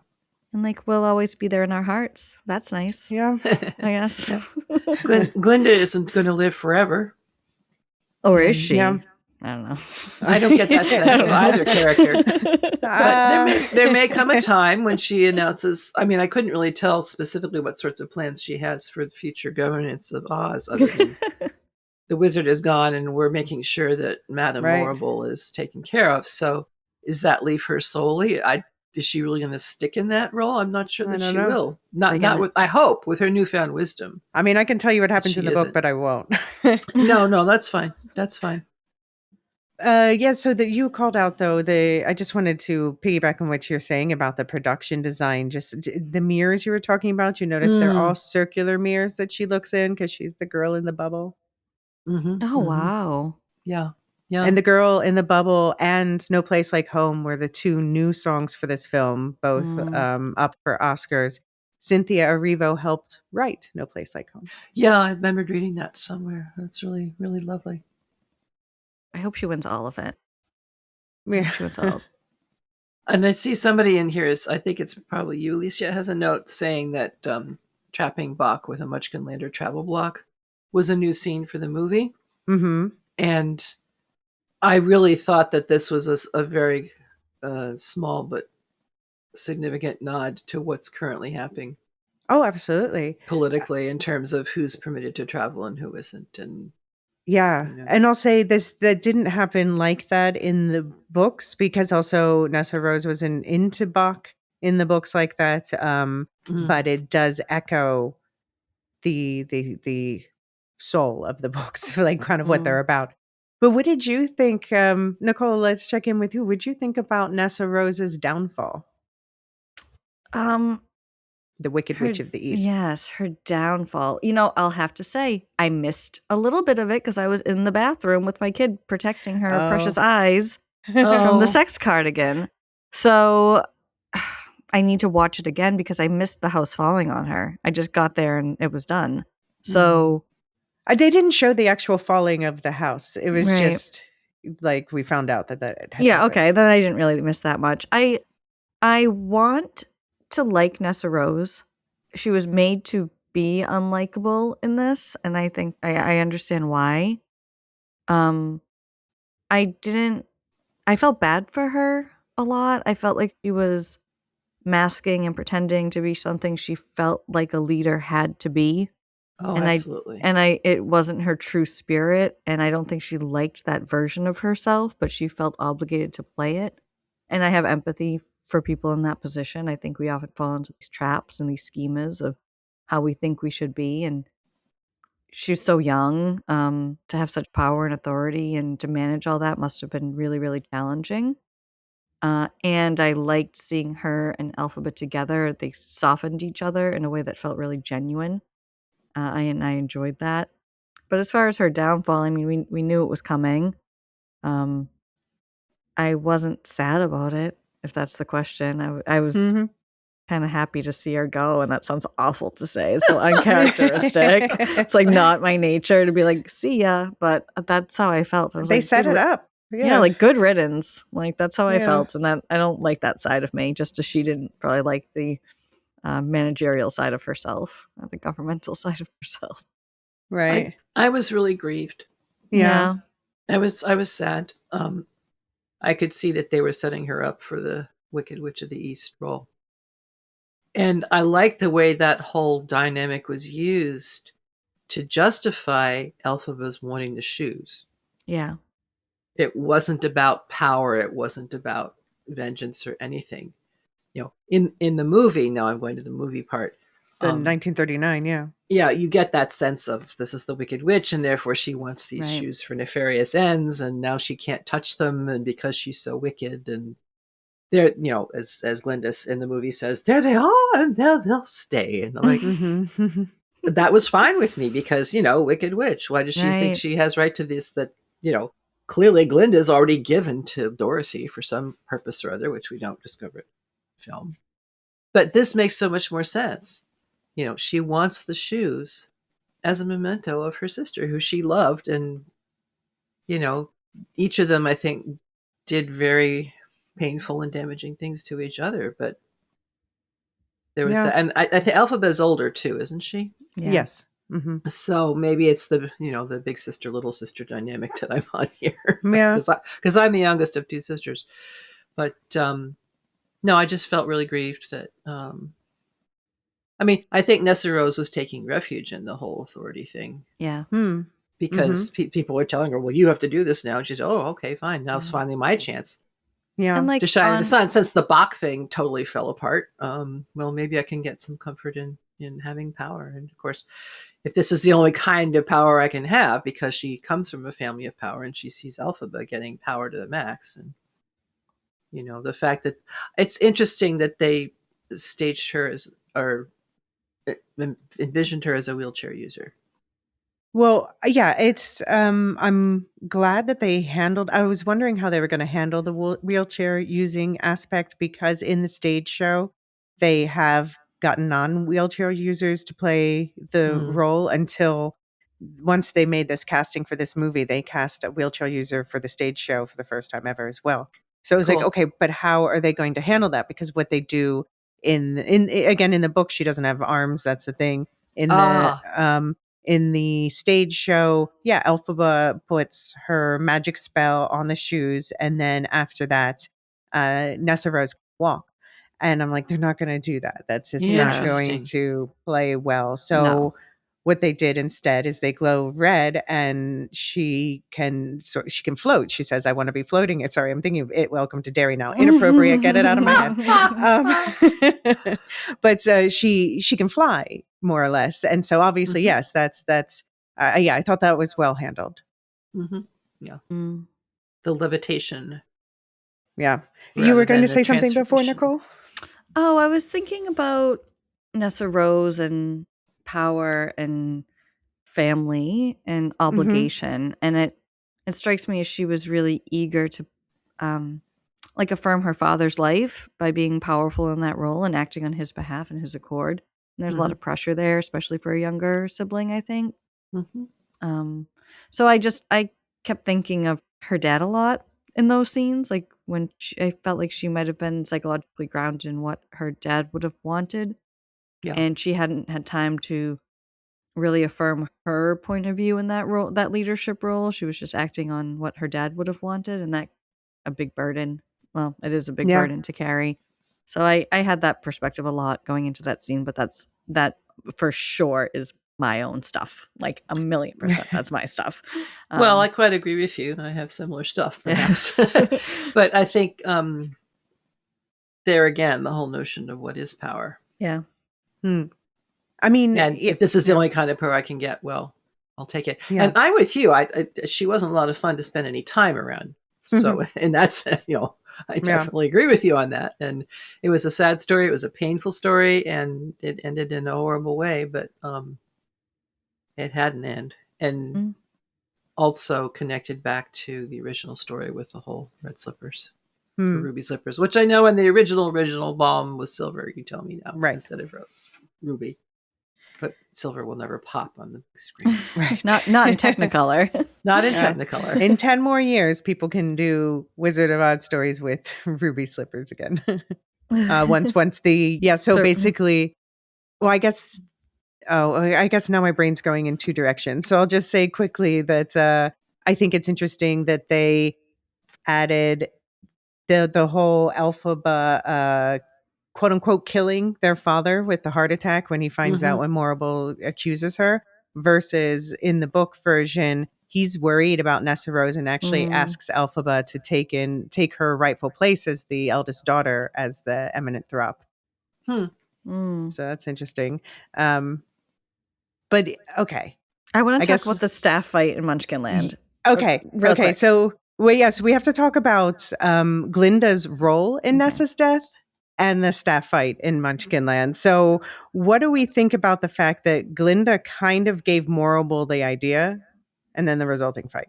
What do you think, Nichole? I think it was not a great side of Glinda. And you think that power leads to corruption. I think that that's a really good case study in that. She was mad and she acted out, and it isn't great. It isn't great. Yeah. Right? She obviously didn't realize what would happen, yeah. Or she didn't realize, I think she acted hastily, and she didn't realize that it would have long-lasting consequences, or she knew she didn't care, but that seems uncharacteristic of her. So but she knew Nessa Rose too, so yeah, and cared for her in some way, you'd imagine. But so it was heavy. That was a really heavy moment, and then we're left with them fighting over a staff in Munchkinland, and it was they're great comedic actresses, and the whole time I'm thinking, we've all seen The Wizard of Oz. At this point, we're following Dorothy. She's with Toto down the yellow brick road. We don't know what's happening. And it tickled me to think, meanwhile, still in Munchkinland, they've all cleared out, and these two characters are fighting over a staff and bickering about it. It's just, it reframes the original story in a really three-dimensional, lovely way. And I just support anything that does that. Right. But, and where are all the munchkins while they're staff fighting? That's what I want to know. They're waving goodbye. They're waving goodbye. They're off down the yellow brick road. Well, if they look out the window, then it certainly doesn't look like they're friends. So they're probably hiding from Elphaba. Look, Glinda's saving us. But I want to say too, I think probably any person can, literally from their wedding, have their very dearest friend and heart sister stealing away their intended spouse. Mm-hmm. Right. Has got to be one of the single most painful experiences that one can have. And Glinda just hasn't had a lot of practice in, putting yourself in someone else's place, compassion, empathy, any of those things. And I think that Fiero's leaving her is probably the first significant blow to her own self-image. Mm-hmm. Yeah. She placed a lot of her own self-concept in that relationship. She sure did, to the point where she couldn't even listen or to him hesitating or see the look in his eyes of, feeling like he's entrapped. It's a downfall of late adolescence. Place our self-concept in relationships. It's a classic case of early adulthood right there. And she's feeling it, and she doesn't have the skills. She hasn't faced real... No. I mean, who's to label what real adversity or not? But compared to others, she's had a pretty blessed life from what we see. Yes. Mm-hmm. So if this is the first bad thing that happened to her and she doesn't have skills to cope with that, it makes sense that she would lash out, and I don't think she understood like the long-term consequences. And it's still very grievous because she loves Elphaba regardless, right. And that when she's finally through the anger and the self-pity and the the real hurt, she's going to look around and say, "Oh my gosh, what have I done?" And she does. I think, and she does. Yeah. And that's part of the whole amazing song, The Girl in the Mirror. I referenced this earlier, but we talked about it in the first part too, about why they hid Dorothy's face. But just to talk about some of the legal stuff about, so WB owns the rights to the 1939 movie, and they aggressively protect them. I'll bet they do. Yeah, well, they only have 10 years left. They lose the copyright in 2035, and then it's open for use. Yeah. Don't they stand to make money on Wicked? Like, don't you want to get... I mean, it's a rival studio, so... Okay. I think... I don't know. That bothers me. I think they probably have two different copyrights.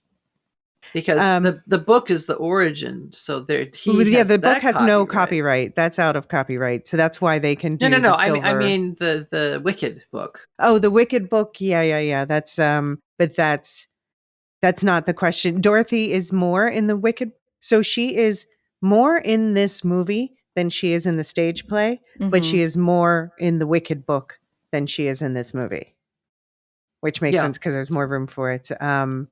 But apparently they did have a version where they showed the actress's face, and test audiences became too distracted. Afterward, they just wanted to know about, like, well, what was Dorothy up to? And blah, blah, blah. And it's like, what Dorothy's up to. That's not what the story is about.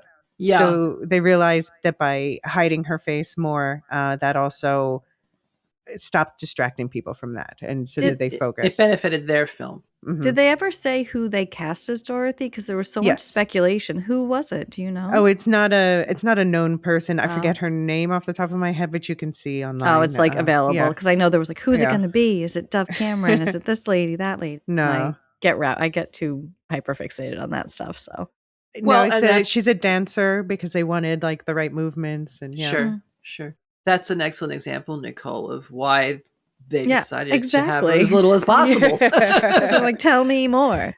Well, but it's kind of, it is a two-edged sword in that sense, because people are going to wonder either way. But I guess they figured the less distracting was to just not focus on. I think it was a smart choice.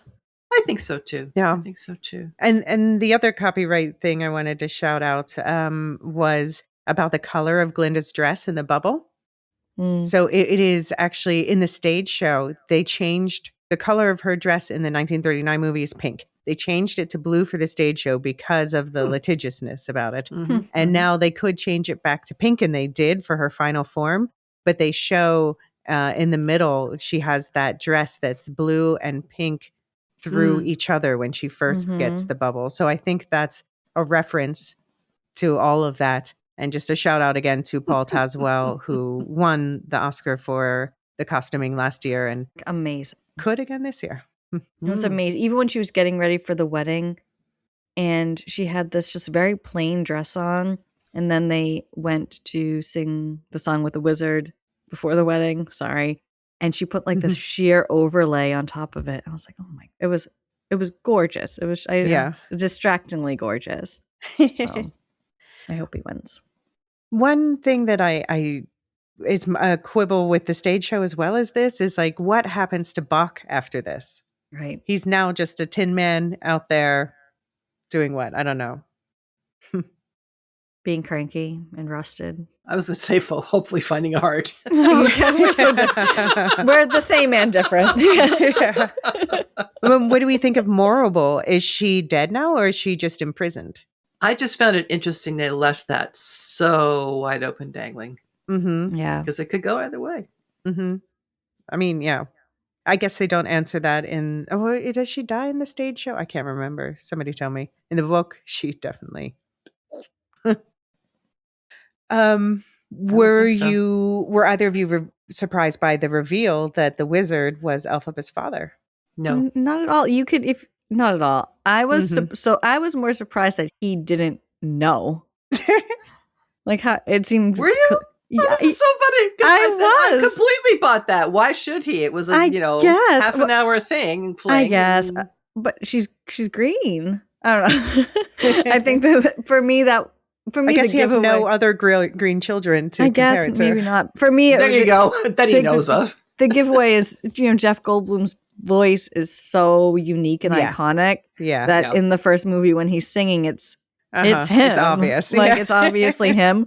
The young CGI version of him, though, kind of freaked me out. Uncanny Valley. Yeah. It was enough. Like, could we just have used makeup? Maybe. Could we figure? I don't know. I always get a little bit tripped out when they like do that stuff. Although I guess at least for him, they do have lots of references to pull from. They just like put the face from the fly like onto him. I think they literally do something like that. Yeah, take out why wouldn't you? The whatever's in their portfolio. Yeah. Yeah, he also in the book realizes after her death that he was her father. But it is like, it's so, in the first act, there's so much of him being like, wish I were a father. Like, buddy. Like, you are. Come on. Do you think Elphaba should have told Glinda that she and Fiyero survived? No. I think Glinda assumed that they did. You think? I mean, she must know. Like in the book, Elphaba's really allergic to water. In the movie, we saw her standing in the rain. She's fine. So Glinda must know she's not actually allergic to water. They live together. Yeah, they live together. I think I'm trying to perspective take and put myself in Glinda's position, and it's probably easier for her to move on if she believes that they're not alive, because she can move on from Fiyero, she can move on from Elphaba's friendship. Mm-hmm. I find it hard to believe that she would know that they're alive out there and not seek them out. And not wonder and try to find them, like float around in her bubble looking for them in the Outlands or whatever we're calling it here. So I don't know, I think it was a gift, another gift from Elphaba to Glinda to let her believe that she died so she could move on. And that's, I think she states that, but I'm not entirely sure. I could see her being glad that they survived and deciding to move on in whatever way she could and not reach out to them. If they ever reach out to her, I think she'll be overjoyed, but I don't think it'll come as a surprise necessarily. Partly because of all the damage that she herself had done. That Glinda had done. Yeah. And partly out of respect for them. If they wanted to get in touch with me, they would. Yeah. And so I will wait for them to make the first move. What do you think about her asking Glinda to never try to defend her? Would you keep that promise that she asked Glinda to make? If I was Glinda? If you were Glinda? Or if it were asked of you? It would be really hard. It would be really, for my nature, if I ever found myself in a political pawn witch situation, I feel like it would be I would understand the ask, and I understand the reason for it, and like believe that that's true, that people do need a figure to hate, and to, as much as I hate to admit it about human nature, like we do need something to fight against together for us to be together in that fight.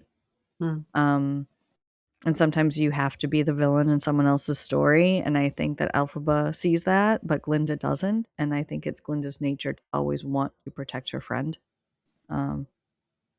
But I think I could do it. I don't know. Marilyn, could you do it? Do which? Like, try to defend her or not defend her? Not defend her. Could you like keep her kindness a secret? If anybody asked me a direct question about it, I would tell the truth. Fair. And I would like to think Glinda would do the same. But that doesn't mean I have to, in any way, quote unquote, rock the boat. And perhaps she also feels that right now what Oz needs more than anything else is an enemy to despise, because they've just had this wizard who everybody adored and thought was the best thing in the world, and suddenly that's gone. It's hard for them not to think, unfortunately, in diametrically opposed terms of good and evil.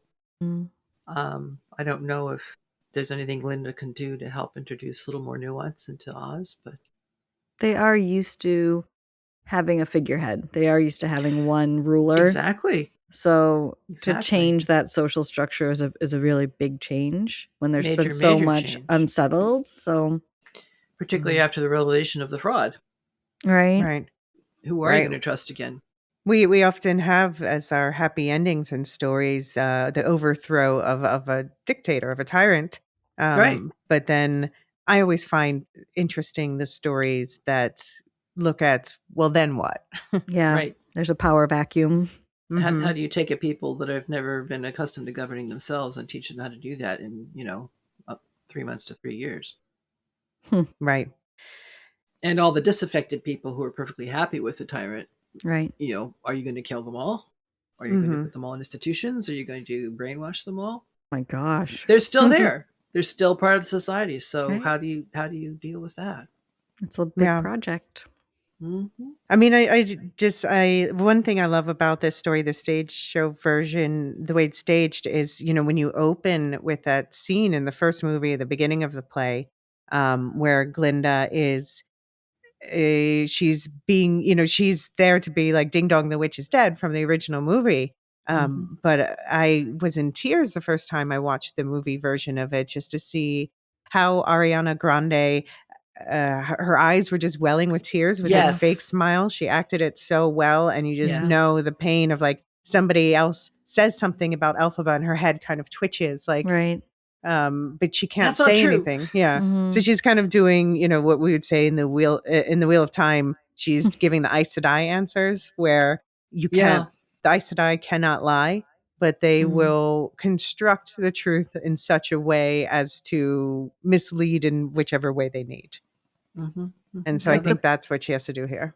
It's a good way of looking at it. And I think the only series I've ever seen that directly addresses this question of the power vacuum is Andor and the Star Wars series. I mean, I'll say the books are very much about that. Probably, I would imagine. Never read the books, most of them.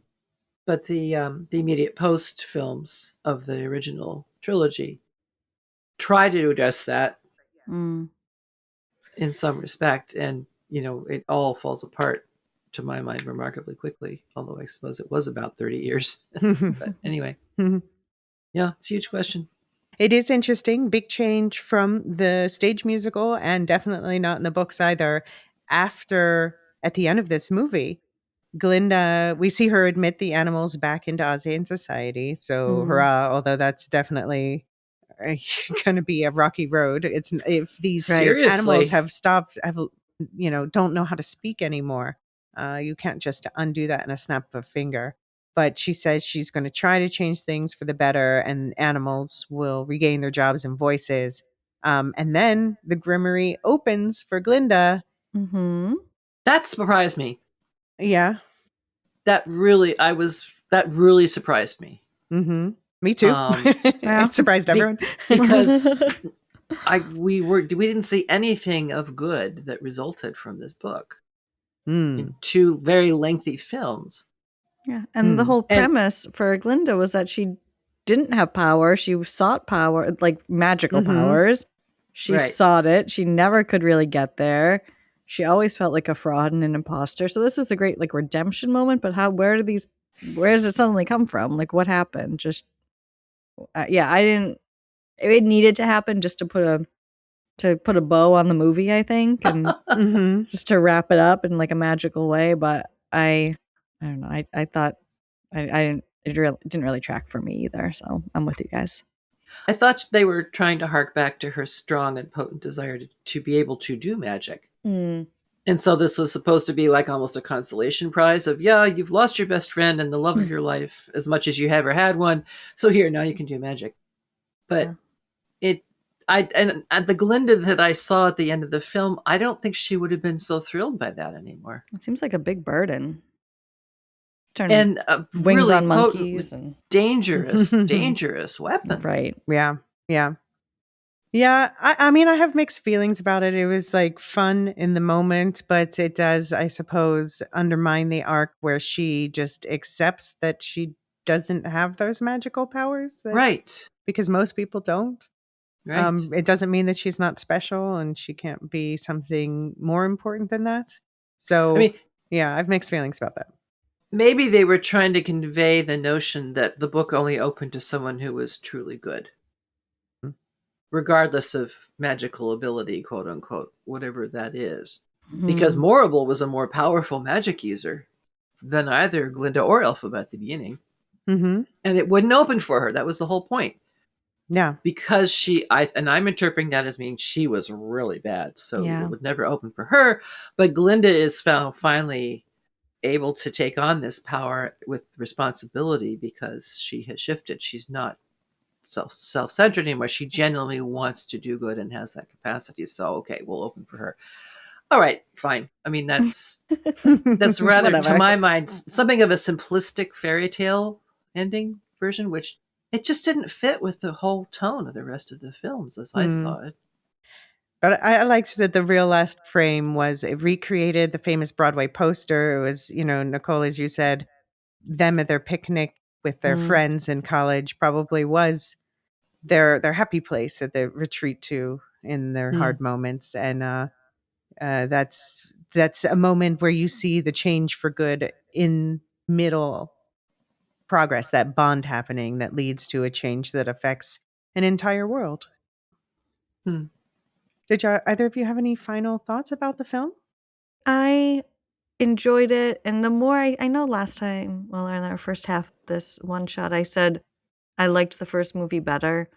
And as usual on these Lorehounds podcasts, the more I talk about it, the more I find myself thinking, maybe I was wrong. I still think the visual spectacle of the first film was unparalleled, and you can't recreate that just like awestruck moment of seeing these costumes and these sets and the acting and the songs and the technical aspect. It was just amazing. But the psychological complexity of the characters that came out in the second film really shine the same way for me. So I don't know, I'd like to watch it again in my own home and take my time with it. And I think that I'm going to load up on content, watch it again. But I'm changing my point that this might be better. Well, you'll have to let us know if you read the books. Yeah. And I will never forget the circular revolving library image. That image is forever cemented in my mind. So I absolutely agree with you that the visuals and the spectacle of it all were much stronger in the first one. I like to go for the story, so that's why I liked the second one better. Because after a while, the glitz just got over the top from me, for my level of glitziness or whatever. I think that this is a lovely end to a 2-part story. If to be honest, I don't know if they can extend it forward at all because they can't adapt the books based on where they left things. Like they can, I suppose, in some ways.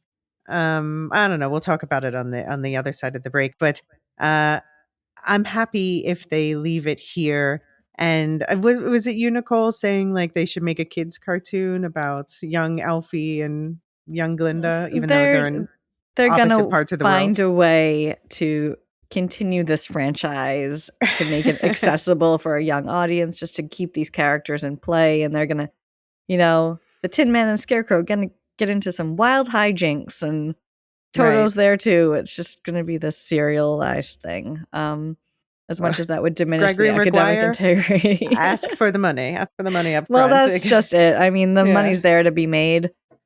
And, we live in Oh. a capitalist society over here. So that's what we're doing. Well, anyone who is curious about the books, I will talk through them after the outro and end music. So stick around for that. But just if you haven't read them yet, if you're up for something that's darker and more explicit and more explicitly political, then I can't recommend them enough. I don't recommend them, for instance, to Marilyn, but Nichole, I think, yeah, you might like them. I think I might. Not for kids, for sure. And very different from the back half of the musical. So we'll talk about that some more. But Nichole, tell us what is going on Never Mind the Music. Well, Mark and I are just grinding through season 2 on Never Mind the Music. We just recorded this today, actually, a new batch of episodes talking about. It's so weird to pivot to this. Talking about the Shaggy song, It Wasn't Me. Oh, okay. And that led us into a really interesting conversation about songs. This is relevant here. Songs that have protagonists that are unlikable. And we actually talk about Ariana Grande's song. She has this song called Break Up With Your Boyfriend Because I'm Bored. And we kind of dissected that and others. But how we want to like the person that's singing the song, but the lyrics are just so no. So check us out. Hit us up on Discord. Listen to our podcast. We have a great time over there. But it's so nice to be here with you too as well. Yes, absolutely. And Marilyn, I saw you posted the news that there's going to be some delay on Rings of Power season 3. Alas, they're currently prognosticating that February 2027 is most likely to be the earliest date. Wow. So, well, that gives me Dr. Sarah Brown and myself, more time before we need to go back and start reviewing in advance and then recording. But it's too bad. I think a lot of people really had their hopes up, and I'm not sure why. I guess they implied it earlier on, but there must have been kerfuffle with the actual filming and whatnot that made it take longer than they thought it would. So yeah, a lot going on behind the scenes these days over there. So, yeah, we have Properly Howard Between Seasons, Radioactive Rambling, about to start Fallout coverage. Season 2 is about to begin. On We'll Shift Dust, wrapping up Frankenstein and doing our annual A Christmas Carol series. So we've recorded almost all of those, Luke and I. And the Star Wars Canon Timeline podcast. I've been putting out episodes for subscribers, but I will put out a public one in the new year. And you can find all of these affiliate links, including Never Mind the Music. I'll just have straight up in the show notes. The rest you can find in the link tree in the show notes. And plus, a link to our Discord where you can talk to all of us about all of these things, including what's going on the Lorehounds feed, which this will come out just before or after the It Welcome to Derry season finale. And we also have Pluribus weekly coverage with you, Nichole. So it's been so fun. We're really getting into it. We're on, we've 7 episodes out so far out of 10. Out of 9. So we have 2 out more of 9. To go. Yeah. Oh, okay. Good to know. Yeah. So okay, we're putting out episodes weekly. Lots of activity on Discord about the show. Having really great conversations with our community and getting some real people chiming in with great feedback, real expert opinions on these matters. It's been really a rich conversation for sure. So come check it out. Yeah, and rich conversation people on the Discord too. And Marilyn, you were involved in the American Revolution series wrap up. Yes, and that's out now. Mm-hmm. Actually, prior to this recording, right? And it was a wonderful, wonderful series. And again, as Nichole was saying, lots of different complex issues and some good discussion over on the Discord channel. So if you haven't seen the series yet, watch it. And I mean, at least you can't spoil it, right? You know what happens. So here's you could listen hoping. to us. You could listen to us first and then decide if you want to watch the series or not. Right. Yeah, it was fun. Yeah, and I've been busy. War season has begun, so check out the top 2026 Oscar qualified shorts for Lorehounds, because right around the time this episode drops, the shortlists are dropping for it. So we're having lots of chatter going about prepping for watching everything. Any Death Racers want to join us? Find us in the Discord. We have, speaking of movies, Predator Badlands is out, Frankenstein's coming out. Lots of other stuff in the pipeline. We just recorded our top 10 TV episode this morning, so that will be out on Christmas Day. And then there's a huge preview in there also of what's coming in January for the Lorehounds. And then the next day, on Boxing Day, there will be an extra episode with the top 3 both of you are involved, I'm pretty sure. Yes. So your top 3s and previews of more of what's coming up. So lots of content coming leading up into the holidays. And of course, if you are a Supercast and Patreon subscriber, you get ad-free access to all of this, plus the extra episodes like the recent Robert Redford episode, the Die Hards episode this time, and What You Watchins, like about the Jaws play and film festivals and lots of other stuff. So lots going on. And as we always do, we're going to end, for those who don't want book spoilers, with a shout out. And I'm going to set it to the skies in honor of Elphaba from the Magic Folder. Thank you to our Discord server boosters, Aaron K, Tiller the Thriller, Duke71, Athena Ajalea, Lestu, Nancy M, Ghost of Perdition, Radioactive Richard, and Adrian. Thank you especially to our highest tier of subscribers, our lore masters, the Smartian, Michael G, Michelle E, SC, Peter OH, Nancy M, Duve71, Brian 8063, Frederick H, Sarah L, Garrissy, Andra B, Kwang Yu, Nathan T, Sub-Zero, Aaron K, Dali V, Mothership 61, Gnarls, Kathy W, Listu, Jeffrey B, Elysia U, Ben B, Scott F, Stephen N, Julia F, Polly S, Ilmariel, Paul K, Rocky Zim, Jessica A, Red Zippy, The TCS, Dopamini, Catch It, LNR, and always last, Adrian. And thank you to Nichole and Marilyn for joining today. Thank you, all supporters. Bye. Bye. The Lorehounds podcast is produced and published by The Lorehounds.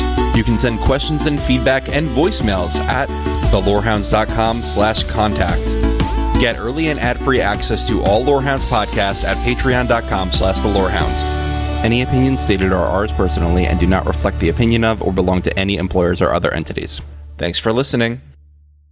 Psst, you still here? Marilyn, you still here? Yes. Shh. Listeners, you still here? Because we're going to talk about full book spoilers, so run away if you don't want to know what happens in the end of the books. At the end of the first book. We're going to focus on the first book. I'm not really going to talk about what comes after. But yeah, I'll just say, Marilyn, you won't be surprised. And this is why I don't recommend the book to you. It's that a lot of characters have slightly more horrible fates in the books than in the stage show and TV musical. For example, Dr. Dillamond, he's voiceless. He becomes voiceless, and that's the horrible thing that happens to him in the show. In the books, he is killed by Morrible, has a TikTok servant, a robot servant, and the TikTok servant kills him. Not public knowledge, but that's sort of what kicks things off for Elphaba, because she was his research assistant. Yeah. And we talked about Fiyero. He was the married man. He was cheating on his wife with Elphaba, but it was an arranged marriage. And then, well, of course, that justifies it, right? So the other character I said was in Fiyero, Averick. He becomes the Gillikin Margreave. He's his own fancy pantsy boy. But in later books, he actually, he keeps being made the manservant in the show and the movie. In later books, he becomes the manservant of Elphaba and Nessa Rose, have a little brother who's not in this version of the story, named Shell. And Shell, okay, so this is a later book spoiler. Shell, second book spoiler, I guess. Shell becomes the emperor. Interesting. And Averick becomes his manservant. Very interesting. Yeah. course, if Nessa Rose had had a little brother, then she couldn't have been elevated to the role of. No, in the books, the it's a movie. female. Yeah. In the books, it's a female title. Mhm. So he was triply out, and he kind of resents it a bit in the books. That he was not Imagine that. eligible for the title, but he was youngest anyway. Yeah, and Elphaba and Fiero's romance is definitely steamier in the books. She after what happens to Dr. Dilliman, she runs off to Emerald City and starts, getting involved in some violent activism. And Fiero, travels there every once in a while, and when they meet there, and they end up starting up a romance again until one day she's out. She tries to kill Madame Morrible, and she fails that time. And when she comes home, Fiero's been taken by the guards, and he really is dead in the books. Although she has a fantasy at one point that he might be beneath the scarecrow, but interesting. That the movie combined that in that particular way is fascinating. Yeah. And then Elphaba, after that, she's just, after Fiero is taken, she is just out of it, and she kind of comes to at a Mont, which is a sort of convent. And she has kind of been there silent and out of it for years. And we pick up with her, and she's sent off she's sent off into the world with a boy, which is understood to be and later confirmed to be her son with Fiero, named Lear.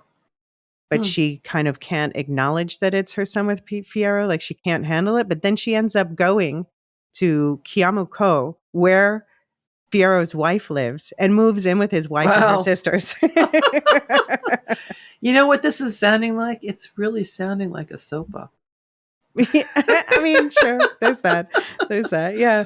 But it's just really kind of interesting and refreshing in a way to see that, she and Fiero's wife doesn't want to hear it. She doesn't want to know about, it was an arranged marriage, but still she doesn't want to hear about whatever his romance was with Elphaba. She probably suspects that Lear is his son. There's other children there too.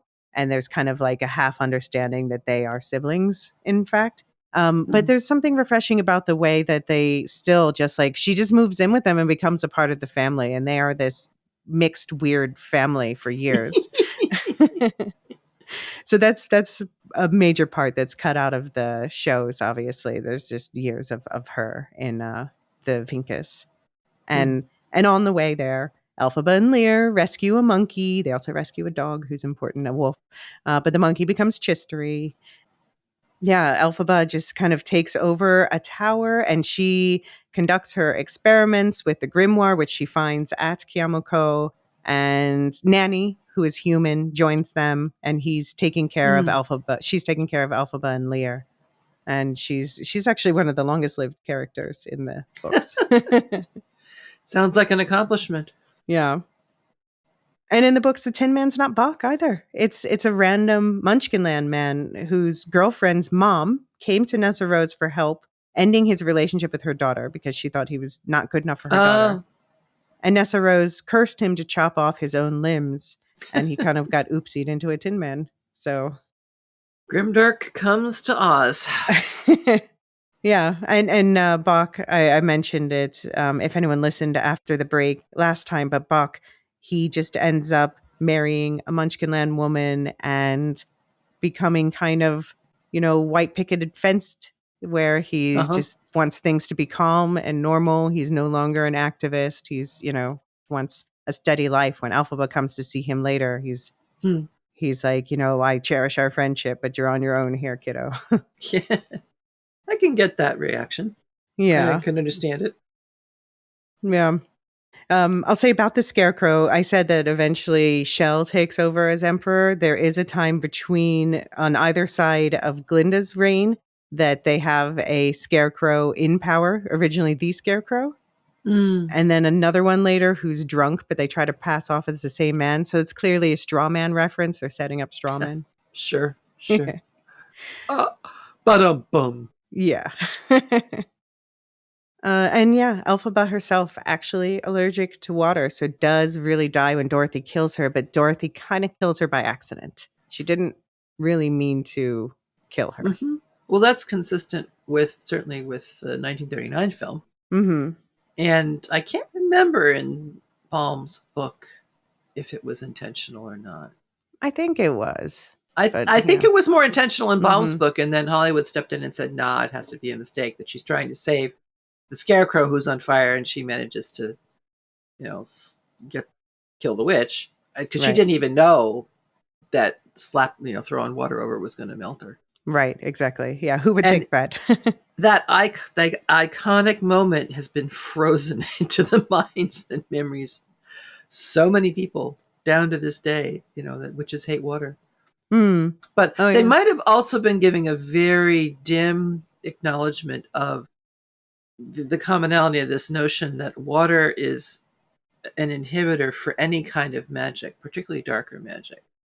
I'm thinking, of course, Tolkien, that he struggled with the idea that the Black Riders didn't want to cross a river. And that's a very ancient trope, because river is boundary, and of course the river sticks between life and death, and it goes on and on and on. So they picked up this trope and put it in a very appropriate way in the context, but they're still harking back to something very, very old. Oh yeah, for sure. Yeah.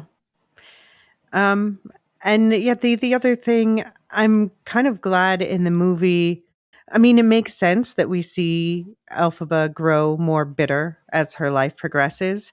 In the movie, that journey into darkness is cut short for the sake of and the stage show, I should say. Mm-hmm. Mm-hmm. So I like that this happier version ends. I do have headcanon that the Elphaba and Fiyero surviving is the true story behind the book's true story. There are people, fans of the books, who think that there are hints in there that she could return, although there's another character, Ozma, that those hints could be about. But still, that's the legend that survives after her death. Definitely, later, both Elphaba and Nessa are remembered to some as saints, because the books cover 50 decades in the first 4 books. Wow. So you get to see the journey of how people remember someone after even this, because they were witches, they were the wicked witches, but who called them that? The wizard. Sure. Well, that journey from sinner to saint, again, is a very well-trodden road, as it were. Yeah. Even outside of any religious context, bad boy does good kind of thing. And I'll say Glinda, I think she has a much better emotional journey. She is more of a secondary character in the books, especially after this, I suppose. Where now that's an interesting choice for the films to say, oh no, she's going to be and the stage show. Okay, so that, of course, that was in the stage show as well. They made it really about their friendship, which is part of the story. But I would say the core of the story is Oz, is the political development of Oz, and they are 2 of its biggest instruments through time. I got that kind of vibe fairly early on when I did try to read the very first book. I thought, I'm just not interested in political fiction. Whatever dress you arrange it in, it just isn't of interest. Yeah, Glinda, I mean, she's definitely not into Fiyero in the books. Maybe she likes Averick for a second because he's hot. But she's allowed. Yeah, that's fine. That's that was her superficial phase. They definitely didn't end up together, but she ends up. Like I said before, if she was into anyone, I would say it would have been Elphaba. But she ends up marrying an older man named Lord Chuffrey, who it just seems like she gets power from his name, and she gets to be the real, power behind that name. But she's still portrayed in the following books as a bit ditzy, but there's a sadness in there, with at one point, Lear, Elphaba's son, comes to meet her, and he doesn't tell her I'm Elphaba's son for various reasons, at least not at this point. But the fact that he has Elphaba's broom and cape, and that opens something in her where you see that was her, whether it was romantic or not, that was the greatest love of her life. So her story does continue a bit, but the rest of the quadrilogy of books is told from, the second book is from Lear's perspective, the son. The third book is from Burr's perspective, the lion, and it goes back also and covers back through the first book from his perspective. And then the last book is from the perspective of Lear's daughter, Rain. So how much, if any, did they pull from the book that was Burr's point of view? I mean, he wasn't in the character of Burr that we see in the movie and play. Yeah, I mean, he wasn't really much in the movies. So, like, the first thing about him being freed from the cage, that's in the first book.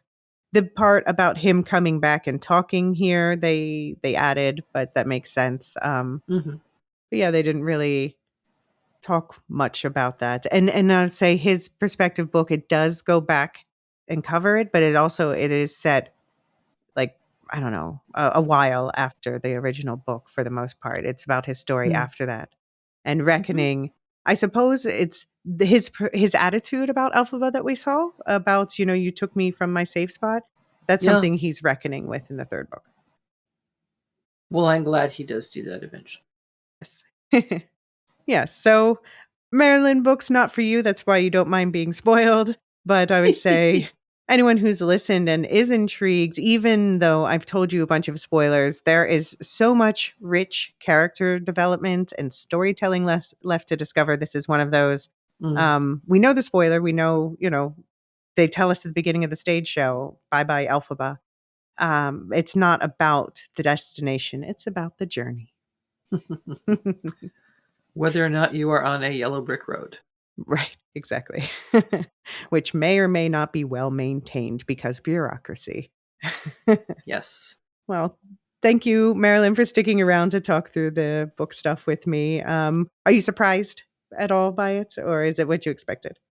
It's mostly a little overwhelming. So many names, so many plot lines, so many different whatevers, and I never read past the first Oz book.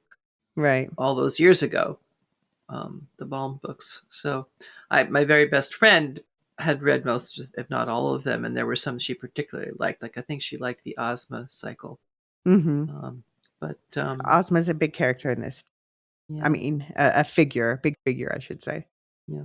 All I really know very well is the 39 film.